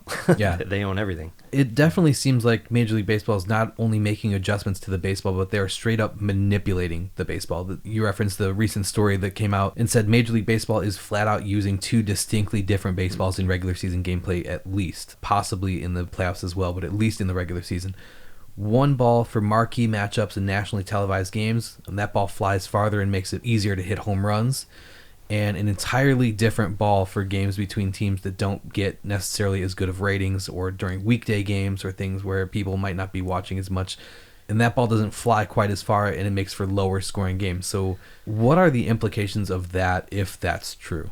Huge. I mean, I saw Stanton hit home runs in the playoffs against the Red Sox that were like, he's from another planet. Mm-hmm. He's not getting any younger. I mean, he's still very much an elite athlete, but I mean, he hit baseballs over the monster that were like they're going to outer space. Right. And you just don't see, I mean, even players of his caliber, you don't really see that happen often. So it seems like there's some validity to that claim for sure. And you remember, it happens somewhat often, but when Acuna hit that ball in the playoffs and didn't run it out because he thought clearly this is a home run, and It falls on the warning track, like, now you kind of go back and look at things like that. It's like, oh, maybe he did get all of it. Yeah. He just got all of the other baseball and didn't realize they're using the dead ball. Right. The quote unquote dead ball. Yeah. And even though he hit it the way a home run needs to be hit, the ball didn't carry the way a home run ball needs to carry. Yeah. Well, imagine that ball, like that Stanton home run, just flatten it out and turn it into a line drive. Mm-hmm. I mean, you could kill somebody with that ball. Mm-hmm. There was an experiment in the 1970s with a baseball called the 5X Center. Yeah. And it was very hard, and it was like a rocket. A batter would hit it. The reaction time that you need is almost non-existent. Like, you don't have enough reaction time to block something like that or catch it or get out of the way. If it hit the pitcher or a third baseman, I mean, you could kill somebody with it easily. So what were they thinking when they did that? Like, didn't they know what the possibilities were when they were willing to risk the lives of their product? I don't really know what was behind it. I don't know why they were doing it. It makes the game more exciting. Home runs are very exciting. It's also leading into the era of like Hank Aaron breaking the home run record, and it was drawing fans. It seems like anytime they need fans, a home run record is broken. It seems to be a pretty common theme. Let's bring them back with home runs. When you first started making baseballs, you did it because it was fun and something you wanted to just try and see if you could even do. Now that you've been doing this for over a decade, are there still things that you see where you're like, I wonder if I can do that? Whether it be the style and design or new materials or trying to manipulate the performance of the ball, like, are there still things that you wonder if you can do?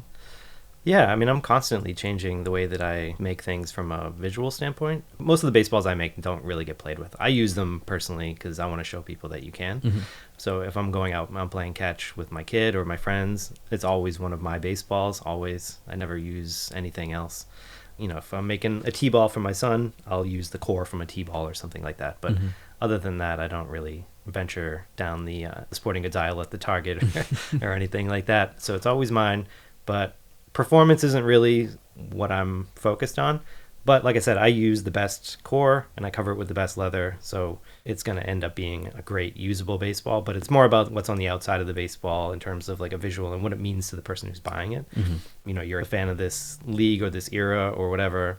And, you know, I'm making a ball for you. Or I'm doing something that's completely custom and it has no historical reference. It has a significance to you personally for whatever reason, whether it's, you know, marriage or a kid or even just like a business logo or something like that.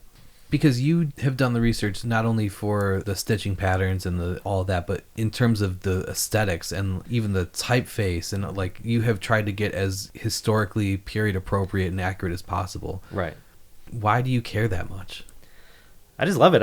When I look at these baseballs in my collection, I look at them as pieces of art, and they're pieces of history and something that's not going to be easily replicated. So when I'm able to do it, like, this is a huge amount of inspiration in my collection. But when it comes to like making things and like working outside of the box, I made a baseball for Orlando Cepeda 5 or 6 years ago for his 80th birthday, or his daughter-in-law commissioned it. It's sewn together like a normal baseball up until a certain point, and then it has on the sweet spot over his name.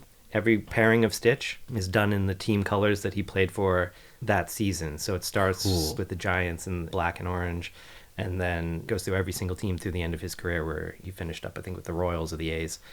So each cross represents a year in his career, and then on either end of that has the colors of the Puerto Rican flag. That's awesome. Yeah, it's pretty cool. And like I had to ended up using like 18 needles or something like that. And they're all dangling off of this ball while I'm making it. It's pretty wild with all the threads hanging out. And that was a challenge, and that's the kind of stuff that I love doing. So if you consider the baseballs that you make and the gloves that you make and the bats that you make, if you consider that art, do you consider yourself an artist? For sure, yeah. Yeah, definitely. After all these years of doing it, is it still fun for you? Yeah, I mean, I've never even looked for another job. I've been doing this for over 12 years, and there's not been a single moment where I've ever thought of like I should hang this up and go work for somebody else. Awesome. You're out here in your shop all day, every day by yourself. Yeah. Does it get lonely? Yeah, it is. It does for sure. But I mean, I have podcasts, and there's always something in my head that keeps it going. But yeah, I mean, it definitely gets lonely. I definitely miss working with people, and it's good to have guests. So thanks for coming. Yeah, thanks for having me. So what do you do to get human interaction with people? I'm out and about all the time. I mean, I have kids in the house, and we see them after school. So they go off to school. I come out here. I do my work. They come home, and we kind of mingle. But I'm out and about. I'm not locked in here. Yeah. I can get out. I have a car. Who is Tim Whitman, and how has he helped Huntington Baseball Company grow into what it has become? Tim is he's a friend. I met him 7 years ago or something like that. He does a lot of work in PR. He's a PR guy. And he helped me out in Cooperstown this summer for induction. He's really great at making connections, and he's also a collector. He loves baseball history. So my friend group, I mean, it's so varied. They're all very smart. They're all very good at what they do, and they all do different things. Mm-hmm. So it's a good group to have. When you started this business, who did you think that your clients were going to be? I thought it was going to be collectors, like guys who collected old baseballs or... So like high-end collectors. Yeah, and like glove collectors. Like I said, with the fingerless gloves, I figured it would be glove collectors who couldn't afford or find a fingerless glove, could buy a fingerless glove and put it in their timeline, put it in their case. And it didn't really work out that way. So who have your clients turned out to be? Wives of those guys. Fair enough. Yeah, for the most part. The market kind of opened up for me when I started getting into like art and craft fairs. I did an event at SF MoMA, and that was like, the high-end art crowd. Somebody walked out the door with a Warhol, $45,000 coffee table, and then somebody walks out with a Warhol, and I'm over here making baseballs at the table. So kind of mingling with that group, and it's just people who appreciate art and design and craft. And I think that that's most people. When I go out, even when I go to Cooperstown, and it's everyman when you're in Cooperstown. For induction weekend, it's the fan base of baseball. I mean, so whoever you would see in a stadium... The diehards are coming to Cooperstown. So like when Jeter came in, it's all New York, and New York is everybody. Like it's everybody on earth is represented in New York City. So when they see me out there on the table, it's not just like an art collector, it's an electrician or it's a fireman, it's anybody. And they all come by and like they see me doing it by hand, and they don't believe that they're seeing me doing it by hand. Interesting. And it just becomes like it's an instant, easy connection. Like I'm doing this, I put my name on it, and my name is on every single box because I make every single ball. And then they see me doing it and like, oh my God, you are actually doing this. You're not just putting your name on a box and having a box come in from China that has pre-made baseballs in it. You're actually doing this. And that really hits with a lot of people. When you're out in public, not at a show and like not with your table set up, you're just like being William, the person. Yeah.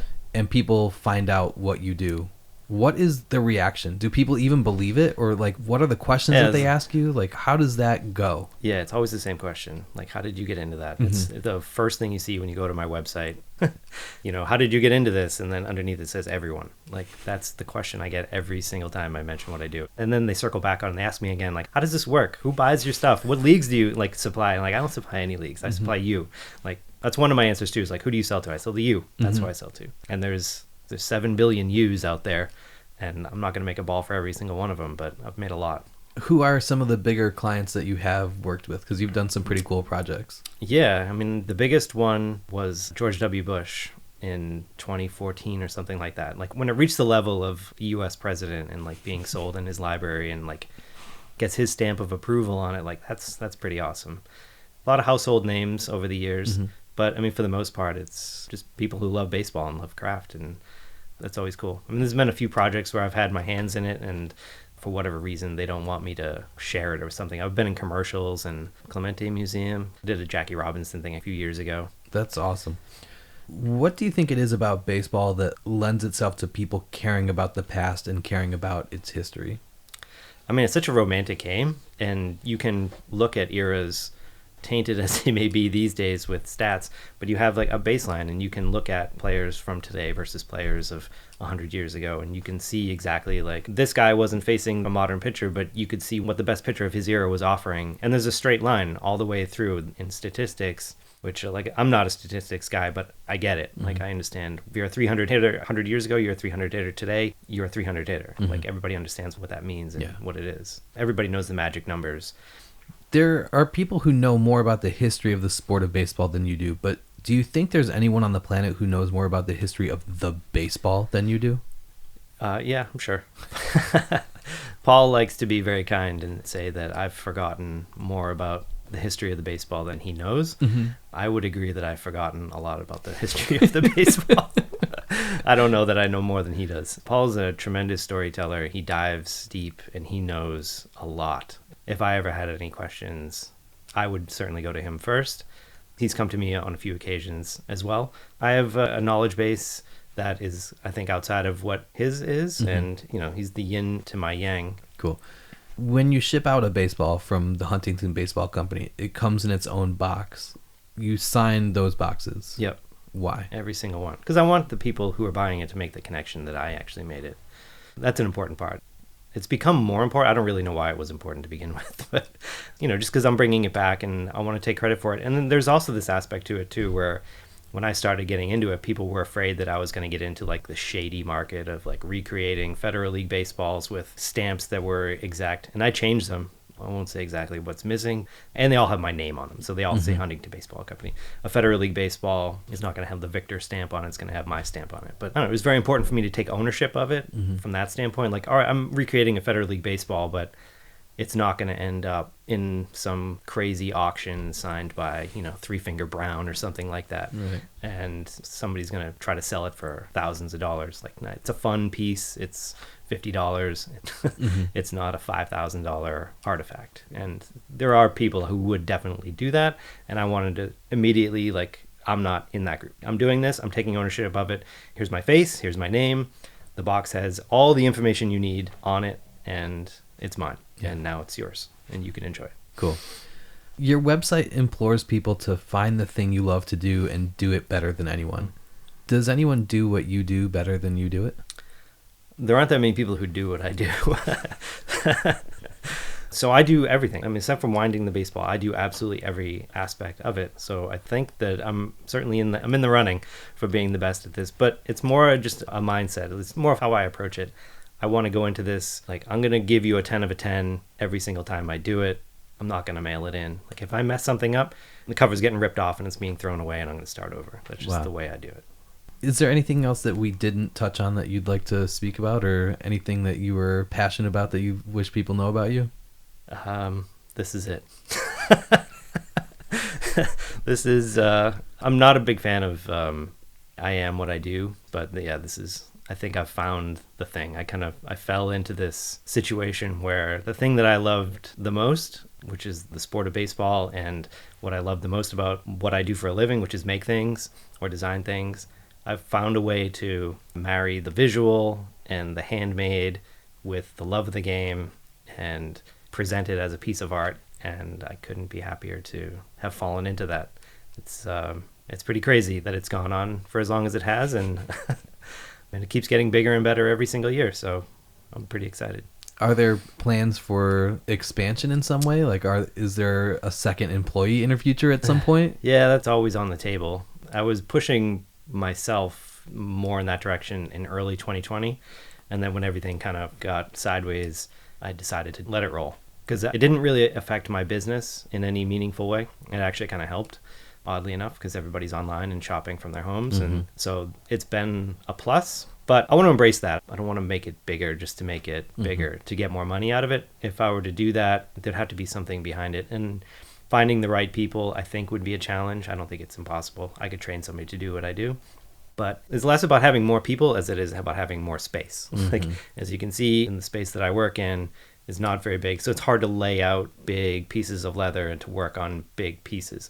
So like I have my wood shop on the other side of that wall, and I do bats over there, and I do leather in here. So that side is messy, this side is clean. I try to not to cross-contaminate anything. But, painting and ventilation, that kind of stuff becomes a challenge in the winter. So I don't know, it's more of a space issue, but yeah, somebody could definitely be working alongside me making wallets or making pennants or painting bats or whatever. And so do you, in this workshop, the leather workshop, do you do baseballs and gloves in here? Yep. Yeah. Yeah, cool. I don't really do so much with the gloves. I do them on a custom order basis, and it's really like a secret handshake type thing where there's only a handful of people who own them, and they're all vintage players now, and they all get used. And most of them are in California.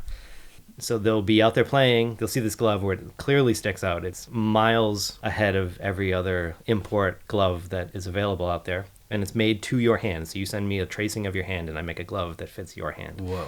And they're expensive. There's no way around that. It takes 12 hours to make one glove. So they're expensive. But the players who see somebody using one are like, that's clearly better than what I got. Then they reach out and I'll make one for them. But it's not something I ever advertise. This is the most I've ever talked about it in any kind of forum in a really long time. Cool. How can people reach out to you and keep up with what you're doing? You can find me at Huntington BBC on every platform. You can always reach me at email william@huntingtonbaseballco.com. And the website is huntingtonbaseballco.com. Awesome. Thank you so much for allowing me in your space. This is, like I said, I mean, just coming in and seeing the decorations is cool. But then when you see all the baseballs you have and the equipment, this is a special place. Yeah, my absolute pleasure. Glad to have you. Thank you. Thank you.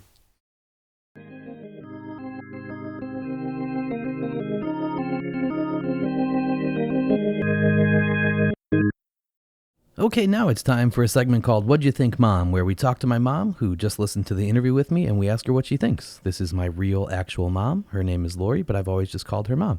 Can you say something to prove that you are my mom? I have to cough. That'll do it. Yeah. Yes. All right, so what'd you think of the William Peebles episode? I had the privilege of being with you when you met the great Doc Adams' granddaughter, Marjorie Adams, and unveiled one of the true fathers of baseball. And not only that, was with you when you went to the site of Shibe Park in Philly, whose legacy we're discussing today. Mm-hmm. I thought maybe you were going to bring up the Boston Death March. One of our... Yeah, I love Boston, and the therapist says he'll be over it soon with the Death March of Spring Break 1998, 15,000 steps a day, come hell or high water. And then after lunch. Yeah.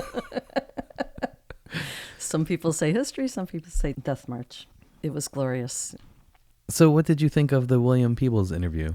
I loved him telling the story of how he came to love baseball, and that was having his own James Earl Jones be a neighbor who watched him while he's playing on the sandlot, but then would call him over and share stories. And lo and behold, this man was the bat boy and caddy of Babe Ruth, because Babe actually was a pretty good golfer. But as William said, to have someone who is a living link to Babe Ruth, who is the man of legend, this guy is sharing all those stories of the early years of baseball when the names that are in the history books or the names that you're reading about as a young kid, he has personal experience with those people. William can sit on this man's front porch and just soak in the lore and the firsthand knowledge of what this eyewitness is sharing with him. Very cool to have that be your start and introduction to baseball. And then after he has told us how he gets his start in the love of baseball, and he loves it enough that he skips school when it's opening day, and he walks away with this great prize of Jose Canseco autographing opening day program, and you don't really run home and say, "Mom, look what I got." For about 10 years, maybe. And then he can kind of let that slip through the cracks. And if his mom's listening, "Hey, Mom, did you know that..." Especially growing up as a Red Sox fan in that area, to learn about the history of the game first, by the time the Red Sox start getting good, you understand their place in baseball history. Right. And that the curse of the Bambino, and that they'd gone decades without winning a World Series. And he talked later in the interview about Boston fatigue. Right. But it took a long time for Boston to get there. Right. You know, it was 86 years before they won a World Series. And then all of a sudden it's like they're winning everything. They're winning World Series. They're winning Stanley Cups. They're winning Super Bowls, NBA championships, everything. Mm-hmm. But to learn the history of the game and understand that it wasn't always like this. Right. Says two Chicagoans talking sports. Right. I We think get it. my generation of my friends growing up who weren't sports historians the way that I was as a child, you just thought your favorite team won the NBA championship every year, and that's just how it was. Mm-hmm. And it's like, no, we were spoiled with the greatest run in the history of modern sports. Right. And then your team doesn't make the playoffs for 20 years, and you're like, oh, this sucks. Right. And on the baseball side of it, when Boston did start winning, I was all for it. I was thrilled. I became a Boston fan for a few years in there because they were exciting to watch, and they were the underdogs. I mean, they hadn't won since my grandfather was born. So it was very exciting. I think, getting back to the Death March, maybe my fatigue for Boston didn't come quite as quickly as the rest of America, but I totally get what William was saying, because he's coming across a lot of New Yorkers in Cooperstown when he's playing his trade, and they may have a different feel about Boston, period. Yeah, another thing that really resonated with me in this interview was talking about the start of eBay and Yeah. Oh, being able to gosh. find a bunch of stuff for super cheap early on when people didn't understand A, how it worked, Right. B, how to properly list and describe things, and C, not everybody used eBay back then. So Right. like he said today, you can search baseball gloves and you're getting 100,000 results. Yeah. But there's also 100 million people using eBay. Back then, there weren't. There were Right. 1,000 people using eBay. Right. So in the meantime, though, he's going to flea markets because that was what you did before eBay. But the point of what he's doing is he wants to hold and wants to collect vintage things. And that goes back to how many times have we talked about this in different podcasts.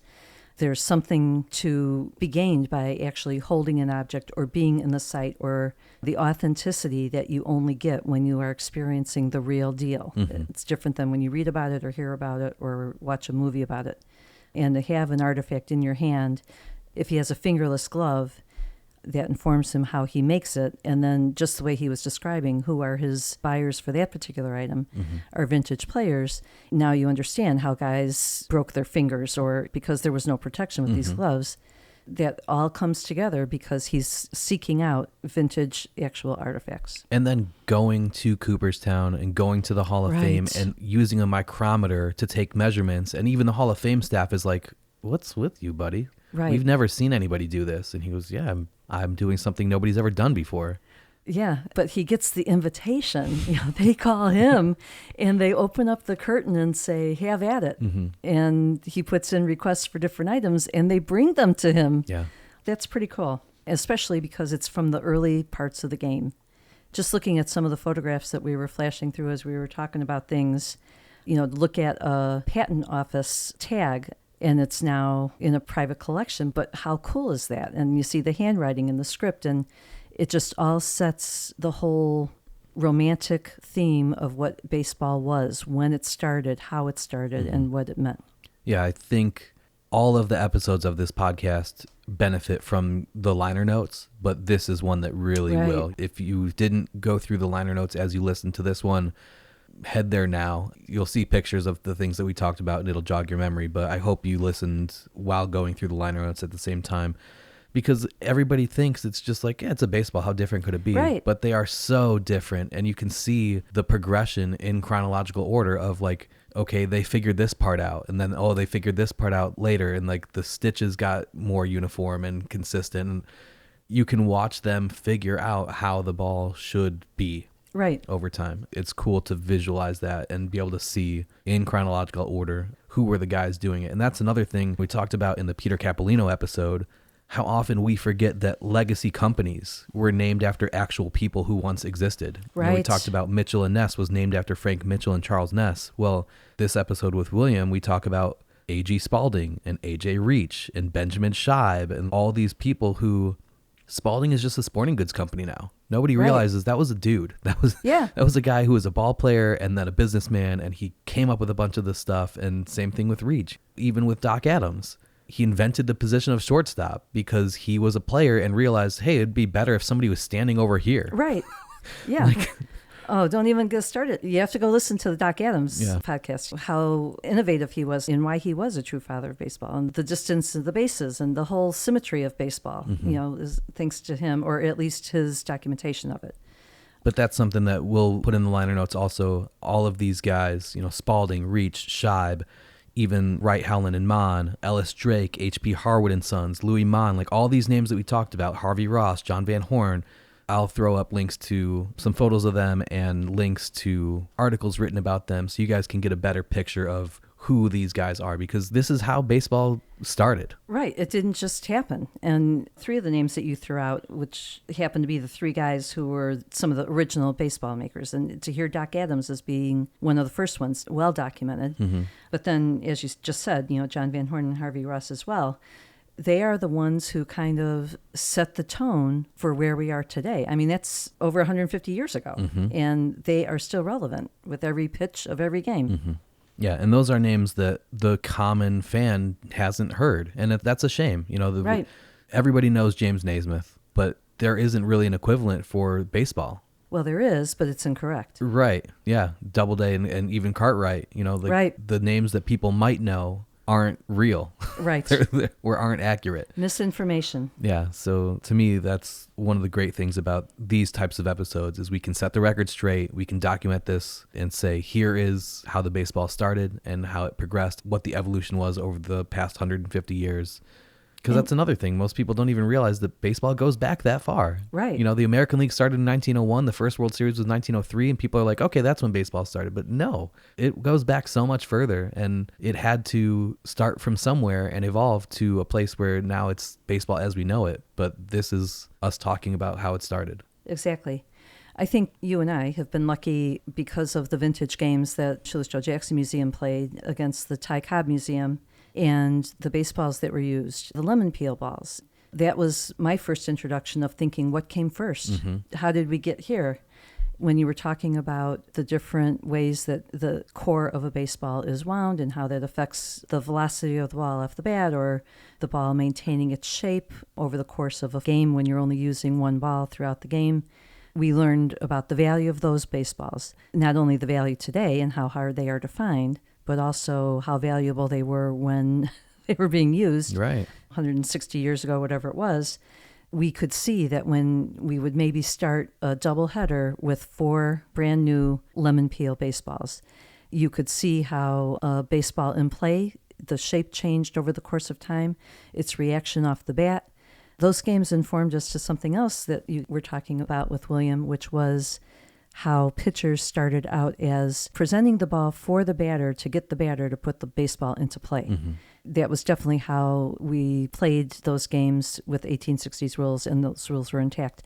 So this really hit home because we would see that every year in action, and it's really a cool thing. And to see vintage baseball across the country today is a way to grab on the history right in front of your eyes.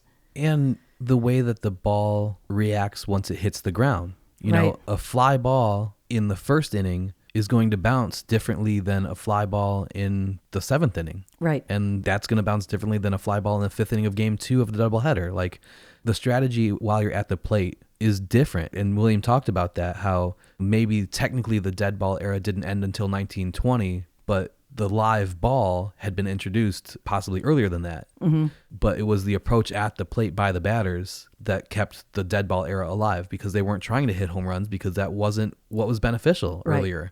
And that's something that we saw playing those vintage games. Another thing that we saw is it is absolutely easier to see a white baseball than a brown, dark colored baseball, especially, as William mentioned, against a wooded background. Mm-hmm. When we were playing our games at the Shoeless Joe Jackson Memorial Park, our home field, there were some trees behind home plate, but they were kind of further back. Mm-hmm. And so you did have more of a break before the background, and you could see a dark ball a little bit better. And then as soon as the ball got up in the air, then it was super easy to see because it's a light blue sky, hopefully, if it's not raining or cloudy or anything like that. But when we played in Royston, Georgia at the Ty Cobb Museum on their field, they were like in the woods. Right. And the tree line was like right behind home plate. And it was difficult to see. If you're playing left field, you had to hope that a ball got hit in the air, because a line drive to the outfield, sometimes you wouldn't pick it up till it was a bounce away from you. Yeah. If it got in the air, then you could figure it out and you could judge where it was going. But there were some misplayed balls because you just couldn't see it. Mm-hmm. So that, as William talked about, the baseball changing to the color white had a major impact on the gameplay as well. Right. And another thing was, even when the color of the baseball became white, you also had the issue of the ball becoming dirty over the course of the game, muddy or whatever. And we would see that as well. You know, the rules of the game were different than according to what we were playing. So you actually had to go get the ball wherever, it was in play or whatever. But we were next to a stream at one of those fields. So now you have this lemon peel ball that the stitching is not quite as tight as a major league ball today. And so if it dropped in the creek, well, now you were up a creek. Right. You're playing with a wet ball the rest of the day. Right. Whereas if you play with a modern ball, if somebody's right there to pull out of the creek immediately, it's not that big of a deal. Like, it's wet, but it's not waterlogged. Right. Where the baseballs that we were playing with, you got to keep them dry. And even to the point where when we would start those games early in the morning and there'd be dew on the grass, ground balls pick up that dew. And now the whole rest of the day, the baseball you're playing with is contaminated. And it changes the game because you're fielding different, you're hitting different. It changes the entire way you're playing that ball. Yeah. Especially playing without gloves. So Right. all of the equipment issues come to the forefront when you play in those vintage games. And if it's something you've never done or it's something you've never seen, try and seek that out, because it is a very cool experience. I like the way he paid homage to the history of where he made his first baseball in the name of his company, and really just respected the history, the location, art and baseball all coming together into that. That was a cool way he put that all together. And it was like, he's got it all, boom, done. Right. I think the way he said it was, don't have to think about that anymore. Right. Like, now we just need to figure out how it looks, but the name is the name. Like, it can't get more perfect than that. Right. Yeah. Well, because he's in Boston, Yeah. When you asked him what is his process, and he went through it, and he's cutting the leather by hand with scissors, and try cutting leather. That's a difficult thing to do. But now, if you have 170 stitches in leather and you are using an awl by hand to punch through, first of all, how do you keep the uniformity of where you are in a line? And then, what about his wrist and his hand? Any person who's doing anything by hand is very happy to go from 170 down to 132, 116, and end up at 108. But the economics of the stitches and the economics of the design of how you're cutting the leather and how every experiment in shape of cutting gets you back to literally the drawing table to eliminate waste, because you have all this leather that's going to waste just because you decided, let's try this design and how we cut the cover before we stitch it. Yeah, the liner notes will show pictures of the flower petal design, like William was talking about, with the one-piece cover and the 4 points coming together. And you can just see how much waste there has to be when you use the leather like that. You're cutting out all of the parts that aren't there. Whereas the modern design, like the figure 8 design, it's so fluid. You can place them right next to each other in a staggered way. There's almost no waste. Right. And it's like, A, it's making the ball stronger and more durable, and B, you can get more baseballs out of each piece of leather. So like, yeah, I'm sure the ball manufacturers were thrilled with that achievement. When you were talking about the evolution, Spalding opens up and starts his business. Then he basically starts buying up competitors, but allowing them to keep their names. And you go through the evolution with A.J. Reach and then Reach and Scheib. And in 1883, when Ben Scheib, again, didn't realize when we went to go see Scheib Park how influential the father and the two sons, the three Scheib men, were beyond what they were doing in Philly. But in 1883, when he comes up with the dyeing machinery, and they produce 1.3 million baseballs in that year alone, mind-boggling to me. Yeah. Blew me away. Yeah, I think the Scheibs are a family that has kind of been lost to history, especially among baseball fans that should know about them. Like the Comiskey's are kind of getting that way too, where unless you're from Chicago and you still call it Comiskey Park, his name is gone. Right. Charles Comiskey and Louis Comiskey, like we went down that lineage of ownership in White Sox history in the Mike Veck episode. The Comiskey's for decades were the owners of the team, and they were just a name in baseball. Everybody knew the Comiskey's. Right. But now it's like, okay, well, they haven't owned the team in decades. The park isn't called that anymore. Oh, that's another thing. I mean, that's why you keep the heritage alive. Right. That's a given. And same thing now with the Shibes. Right. You know, it used to be Shibe Park in Philadelphia. Well, the team moved. Then it got renamed to Connie Mack Stadium. So it's like, okay. Right. But now these guys have been dead for 100 years. Right. And Benjamin Shibe and his two sons, this is a story we like to tell at the museum when I was there, was the Philadelphia Athletics become an American League franchise in 1901. They build Columbia Park. And 1902, they win the pennant. And they are drawing so many fans that they had outgrown Columbia Park. You know, the row homes across the street. Yeah. And we talk a little bit about this in the Alex Sharametta episode from way back when. The row homes across the street were selling tickets and allowing fans to sit on the roof so they could see the game because the stadium was sold out. There were no seats. Right. It's not like people were deciding, oh, I'm not going to give the team money. Right. It was like, I want to get in, but there's no room at the inn. A la Wrigley Field. So the Shibes go to, the city of Philadelphia and they're like, hey, we want to build another stadium. And the city's like, you just built this stadium. You can't build another stadium this quickly. Well, the Shibe brothers start looking for land to build a new stadium anyways, except the entire city of Philadelphia knows that the Shibes are in this predicament. So if the two Shibe sons, whose father owns the team that is in a stadium that's too small, come to you looking to buy land, well, now all of their neighbors are going to jack up their prices because they know you can't just build a stadium on one piece of property. You need to buy a bunch. So the Shibe brothers start doing things covertly and having their friends buy it under their last name or setting up fake companies or doing things like that. And so by 1908, they've acquired enough land to build what is Shibe Park that opens in 1909, the first steel and concrete stadium in the history of sports. That family is important. Forget the construction of the stadium that changed the way stadiums were built forever. They're literally creating baseballs and just all of these things that advance the sport in a way that they deserve to be honored and remembered all these years later, and nobody does. Right. When we were going to go visit there, and I said, you know what? I have lots of friends who are from Philly and are sports fans. And so I said, okay, give us a feel for where Shibe Park was. And it took a long time before we found somebody who even knew what we were talking about. They knew it as Connie Mack. And when we came to that point, then we started getting answers. But there you go. It's lost. And talking about Charles Comiskey, at least inside the current ball field, they have a statue erected to Charles Comiskey. And so, okay, so you see him. But as a person who loves history, the names tell the story and show the respect of the heritage. When you lose that and you're selling out to the highest bidder, the name becomes meaningless. Or even if the name is honored, let's say the Detroit Tigers, they have a dozen numbers retired. At a certain point, you might recognize Ty Cobb's name, but unless you're actively going to look up his statistics, you don't necessarily realize how great he was and that he was the first true superstar of the sport. Yeah.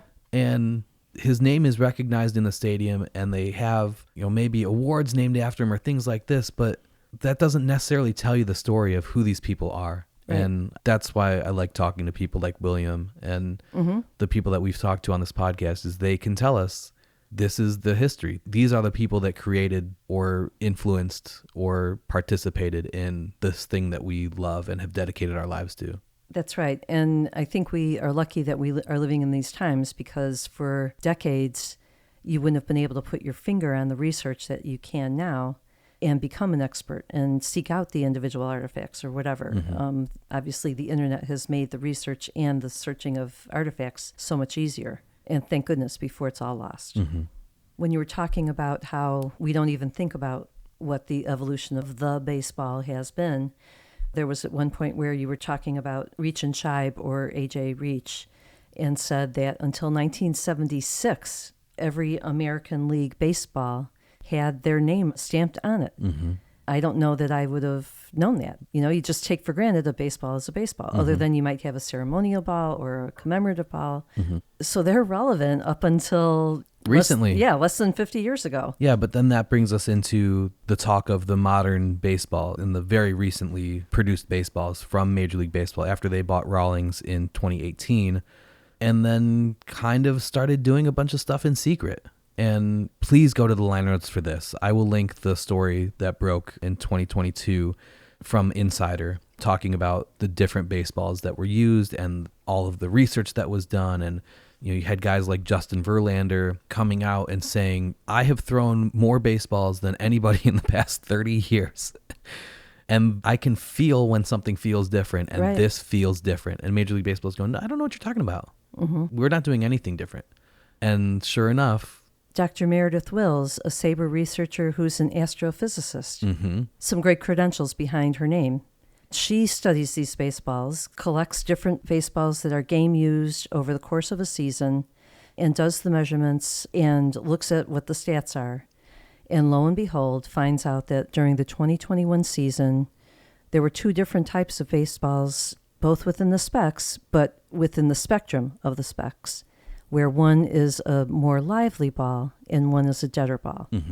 And the more lively ball is used for marquee games. And what are the marquee games? Playoff games, World Series, New York Yankees. Nationally televised games in prime time would use this lively ball. Right. All-Star break, home run derby. And what did William say, just kind of like as a throwaway line in our interview, was every time baseball needs to bring the fans back, the home run record gets broken. Right. Well, what happened in 2020? There were no fans. Right. So Major League Baseball needed 2021 to be a season that everybody was excited about. It would draw fans to the stadium, and what better way than to make exciting, run-happy, offensive baseball games? But not consistently. And as a fan, I feel hoodwinked. I have a problem with thinking this may be a game or may not be a game where a juiced ball is being used. And how does that affect the stats for everybody? Well, think about the Field of Dreams game. Probably the most exciting regular season game of the past 15 years. It's a primetime game with the Yankees. And you have multiple home runs throughout the game. The game ends on a walk-off home run. The White Sox hit for the it, good guys, yeah. But that whole game was offense, offense, offense. And you just thought this is what baseball's supposed to be. Right. And now you find out that no, they were probably using a juice baseball. Right. Because they knew the world was watching and they wanted an exciting, run-happy game. And like you said, how does that affect the statistics? How does that affect contracts? Right. I'm a pitcher on the Yankees. Every single home game, or possibly every single game, I'm throwing a baseball that's juiced. And now you expect me to go into arbitration and argue when my stats, my ERA, my whip, my home runs against, batting average against, all these numbers are artificially inflated because you want to have more offense for your televised games. This is ridiculous. And every time you learn something new about Major League Baseball, I'm not going to speak for everybody, but I enjoy the current modern day game less and less every year. And that's why I love this podcast and learning about history, is because not that these eras didn't have their own problems. They all did. But it's still interesting to learn about the people who shaped the way we are able to enjoy this game. Shape is such an excellent word. It's a lovely coincidence that the shaping started after Major League Baseball buys Rawlings, who was the producer of the League Baseballs, in 2018. And then in 2021, you start seeing some differentiation. And not only does it happen during that season, but I believe in 2022, the Goldilocks ball then comes on. So now you have a third bachelor at the plate, with just the right sweet spot, somewhere in between the juiced ball and the dead ball. But the Insider story specifically mentions how Justin Verlander, and I remember this, he was one of the first people to call out. That happened as early as 2017. So that was even before Major League Baseball bought Rawlings. Oh, okay. That's not to say that maybe they weren't using 2017 as, hey, we're thinking about purchasing the whole operation. What can we do exactly? Can you try this out? Can you try that out? Right. If you can do the things that we are looking to possibly do, then we'll buy the whole thing. So who knows? Just everything becomes tainted. It's interesting also that the article that we were looking at is in Business Insider, because that's what baseball is. It's a bottom line thing, and that's what we all have to remember as fans. It's not about us. It's about their bottom line. In the article, it mentions that Major League Baseball was doing what they could to suppress Dr. Wills from obtaining game-used baseballs and telling players and teams, Obstruct. if she requests a baseball, a game-used baseball, do not send it to her. not understanding that every single team in their gift shop, in their stadium, sells game-used baseballs now. So if it's that easy for you and I to just go into any stadium or go onto a team's website and purchase a game-used baseball, the fact that they even thought that they were going to be able to suppress her tells you everything you need to know about them. That they were going to game the system on that. Right. Just silliness. And it becomes harder and harder every year to root for the White Sox, unfortunately. And it becomes harder and harder every year to care about Major League Baseball as a whole. I still do, because I'm stupid. But at least I'm aware that I'm stupid. There's nothing like being out there at a baseball game. Mm-hmm. You know, it can be Little League, Mm-hmm. but the economy of Major League Baseball is crippling to its fans, and it's a shame. Mm-hmm. But let's get back to William. Mm-hmm. I thought it was kind of funny when you asked him who he initially thought his customer base would be. And that would be collectors. Mm-hmm. And what was the reality? Mm-hmm. It was all of their wives. Yeah. Someone who looks like me.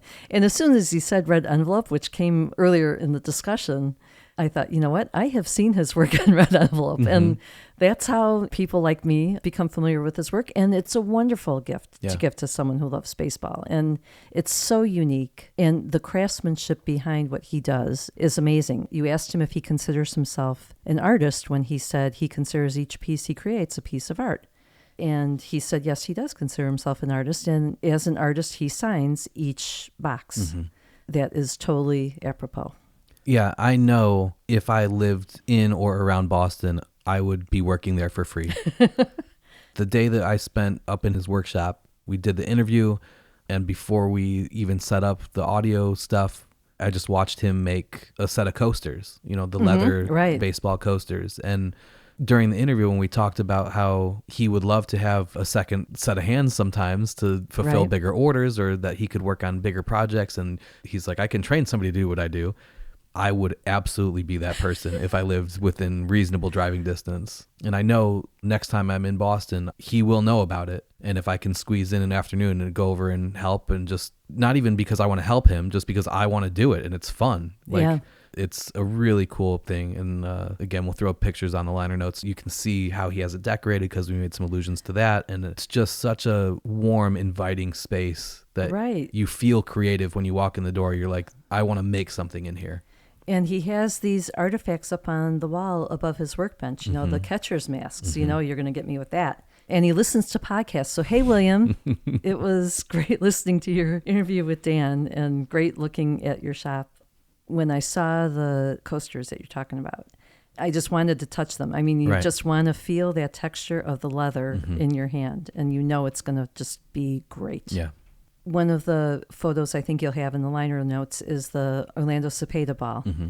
The work and process of that ball is fascinating to look at. Mm-hmm. And when you think 18 needles and you see it while he is creating it, and the 18 different strands of thread that are different colors representing his career, that's when you realize, oh my gosh, what exactly is involved in a piece of art like this. Right. Yeah, that type of thing makes him an artist. That's not just something an average person who stitches baseballs. Right. Because those people still exist. They do still hand stitch the baseballs. But to have the creativity to even think of, hey, this would be a cool way to honor the progression of your career and to honor the teams that you played for. First of all, just to have that thought. And then second of all, to understand how I can execute it. Just brilliant. Especially when he had just gotten through describing how he needs a 7-foot-long piece of thread, and he's over the problem of, oops, I didn't cut it long enough. But still, if something breaks or something happens, it gets pitched and he starts again. So I need to see a speed video of him doing that Cepeda ball. If you do stop in his workshop and work there for a day, please be careful. Yeah. Because think about how sharp the awl needs to be to punch 108 holes. Please be careful. Yeah, I will. I'll let him do the dirty work. Yeah. That's why you couldn't possibly have kids do that. You could. Well, yeah, even child labor laws weren't in vogue yet, and they still knew not to give kids that particular job. But I love the way who is doing it. The women. Yeah, man. And who gives Spalding the money? Mom. Yeah. I've already mentioned how I like that we have hit on different areas of baseball history in different podcasts, and somehow they come back in different ways, and one thing is touching another. For me, a thing that constantly pops up is the pitch that killed. That is another moment in baseball history that resonates with a lot of people. For me, that was one of the first baseball books that I just had to read immediately when I saw that title. I was clearing out a library that had 3,000 baseball books. And you don't even think that it's nonfiction. You think that it's a novel based on that title. Yeah, the title grabs you, and then you hold the book in your hand, and then you see it is a photograph. And then it's like, I need to read this book like right now. And it sticks with you. That is a demarcation point for so many things that we're talking about. Not only how the game is played, but how the equipment is developed and how the equipment is used. And it came up again today. And it's not like I am bringing it up every episode. Right. It's just a relevant moment in baseball history. Right. It's one of those things. If you know, you know, and you can't unsee it. You can't forget it. And it was a horrible tragedy to lose Ray Chapman in that way.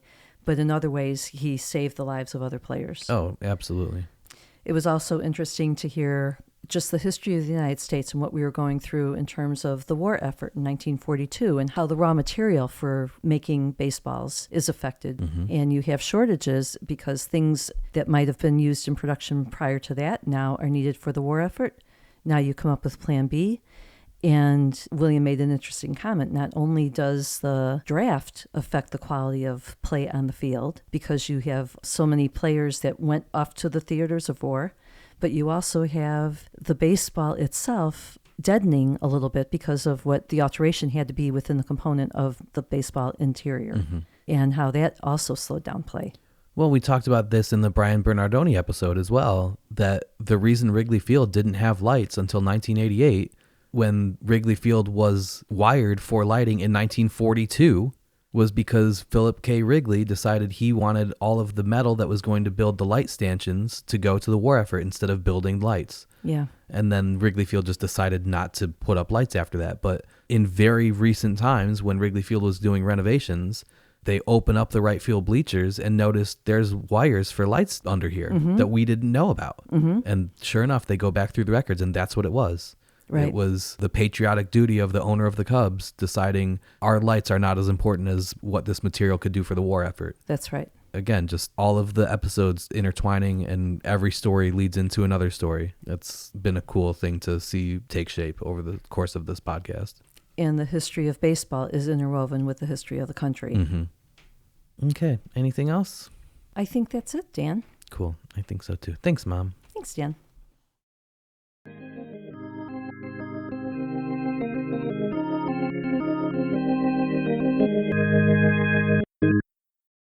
Okay, so that's it. In the introduction to this episode, I mentioned how there are a handful of ways for you to follow the podcast online. In addition to liking, subscribing, and giving My Baseball History a 5-star rating on your favorite podcast app, please make sure you're also following us on Facebook, Twitter, and Instagram, where we are at Shoeless Podcast on each platform. By following us there, you'll get some bonus content throughout the month, and you'll be able to interact with us to let us know what you think about the show. You can also sign up for Clearing the Bases, our email newsletter, by heading to shoelesspodcast.substack.com. We publish 2 newsletters a month, which allow us to talk about things we don't normally talk about on the show. I'll use that space to talk about the podcast, of course, but I'll also use it to write about baseball road trips I go on, to publish research I do, and to speak on current events in baseball, all of which are things I don't really do in episodes of My Baseball History. Look for a new issue to be published on the 2nd Friday and the 4th Friday of every month. If you have questions about the podcast or research you'd like to contribute to a future newsletter, submit something through the contact form on our website or email us at shoelesspodcast@gmail.com. If you have ideas for guests you'd like us to talk to on the podcast, send us your list. If you know current or former baseball players, managers, broadcasters, or journalists who you can help us get in touch with, or if you are one, let's talk. Today's episode is brought to you by Love of the Game Auctions. I've been friends with Love of the Game's operations manager Andrew Ehrenstein for a couple of years now, but I met founder and auction director Al Crisafulli at the 2023 National Sports Card Convention in Chicago. We spent a couple days hanging out at Love of the Game's booth, just talking about old cards and vintage photographs. We've kept in touch ever since, so when he and Andrew told me that their spring premiere auction is offering images from a grouping of 57 unique Magic Lantern slides, mostly featuring the 1914 Cleveland Naps, I needed to know more. I already have a love for old baseball photography, as you heard in our last episode with Charles Conlon collector Paul Referson. But because of my history with and love of Shoeless Joe Jackson, I was especially interested in getting my eyes on the never-before-seen images of Napoleon Lajoie, a young Ray Chapman, Ty Cobb, and what was described to me as possibly the finest action shot of Shoeless Joe ever discovered. In our interview in the last episode, Paul and I spoke about all sorts of different photography terms and technologies, but we didn't touch on Magic Lantern slides. So what is a Magic Lantern slide? Andrew wrote a great article to accompany this listing, so let me read some excerpts from that to really describe this properly. Magic Lantern slides are curious things, predating the invention of photography by approximately 200 years. While the first Magic Lantern slides were hand-painted during the 1600s, photographic slides began to appear in America around 1850 and were utilized well into the 20th century. Magic Lantern slides, as sports collectors understand them today, are in fact real photographs, developed using silver gelatin emulsion applied to glass panels rather than photo paper. Once developed, these transparent photographs would be projected through a, quote, magic lantern, best described as a predecessor to the modern slide projector. Unlike glass plate negatives where the emulsion is fully exposed, Magic Lantern slides utilize two pieces of glass sandwiched together, effectively protecting the positive image in the center. The collection of nearly 60 original Magic Lantern slides, each measuring 3 1/4 inches by 4 inches, entered Love of the Game Auctions' offices late last year, emerging directly from the estate of Frank W. Smith, a staff photographer shooting for both the Cleveland Leader and the Cleveland Plain Dealer during the 1910s. As far as we know, the first of Smith's original work entered the hobby in 2015. It was a significant collection of photographs compiled into what appeared to be a personal album, with images picturing legends like Shoeless Joe, Napoleon Lajoie, Christy Mathewson, and many others, most of which were taken during spring training of 1911. Astonishingly, virtually every photo in the album included a signature from the player depicted, including Shoeless Joe Jackson, whose example sold for $179,250 in that 2015 sale. But then it sold again in October 2021 for an astonishing $1.47 million, the record price for a signed sports photo. And while I'm not usually one to rain on anyone's parade, I feel like it's my responsibility to disclose that I personally don't think the signature on that Joe Jackson photo is legitimate. Nevertheless, that doesn't change the fact that it did sell for that record price through that Christie's auction in 2021. But this series of Magic Lantern slides shot by photographer Frank W. Smith is currently available through Love of the Game auctions in their spring 2024 premiere auction, which will run until Saturday, March 30th. There are so many incredible items listed in addition to these Magic Lantern slides, and I implore you to register to bid with Love of the Game. If you've never been a member at an auction house like this before, that's okay. One of my favorite things about Love of the Game is the research and care they put into every single item and every single description on their website. Al and Andrew do an incredible job, so if you aren't knowledgeable about something that's listed, you're going to be able to read a little bit about the piece so you can feel like you're educated if you decide to bid. Every lot also has high-resolution photos you can access to really check out what you're bidding on, leaving out all of the guesswork. Registration is a breeze, and once you've joined, you can go through the Love of the Game archives on the website to look at literally any item out of the roughly 40,000 that they've ever auctioned off, all the way back to their first auction in October of 2012. You can read every item's description and see what it sold for. I've learned so much, especially about old baseball card sets, by going back and reading through their past auction descriptions. And while I think I know more than the average person, I definitely don't consider myself an expert on baseball cards or card collecting.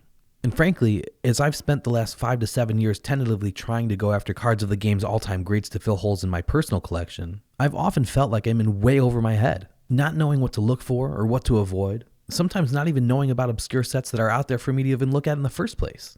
And as you guys know, baseball cards can be expensive, especially when you're going after guys like Ty Cobb and Christy Mathewson and Walter Johnson. These cards can be thousands of dollars sometimes. So it can be a pretty big decision to make if you're going to bid on something like that. But Love of the Game has helped me understand common print defects or other persistent issues with certain sets. For example, I learned by reading an auction description that the large and colorful borders at the bottom of the cards in the 1963 top set are extremely susceptible to chipping and wear, and that finding high-grade cards from that set is more difficult and expensive than most other top sets of that era. Now I can more realistically set my expectations as I continue to search for the Sandy Koufax card from that set for my own collection. If you want to enter for a chance to win a free baseball handmade by William Peebles of Huntington Base Ball Co, follow us both on Twitter. My Baseball History is at Shoeless Podcast, and Huntington Base Ball Co is at Huntington BBC. Once you're following both of our accounts, retweet the pinned tweet on the My Baseball History profile, and we'll pick a winner who will get a ball shipped to them for free. Don't forget, it's a huge help when you guys rate and review the show on whatever platform you choose to listen to. 5-star ratings help our podcast get shown on more people's suggested podcast pages, which means that more people will hear our show. It just takes a couple seconds of your time, but it really helps us a lot. And, of course, liking us on social media, interacting with our posts, and sharing things with your friends is great too. No matter how you choose to support us, even if it's just by listening, we appreciate you being here. Until next time, I'm Dan Wallach, and this is My Baseball History.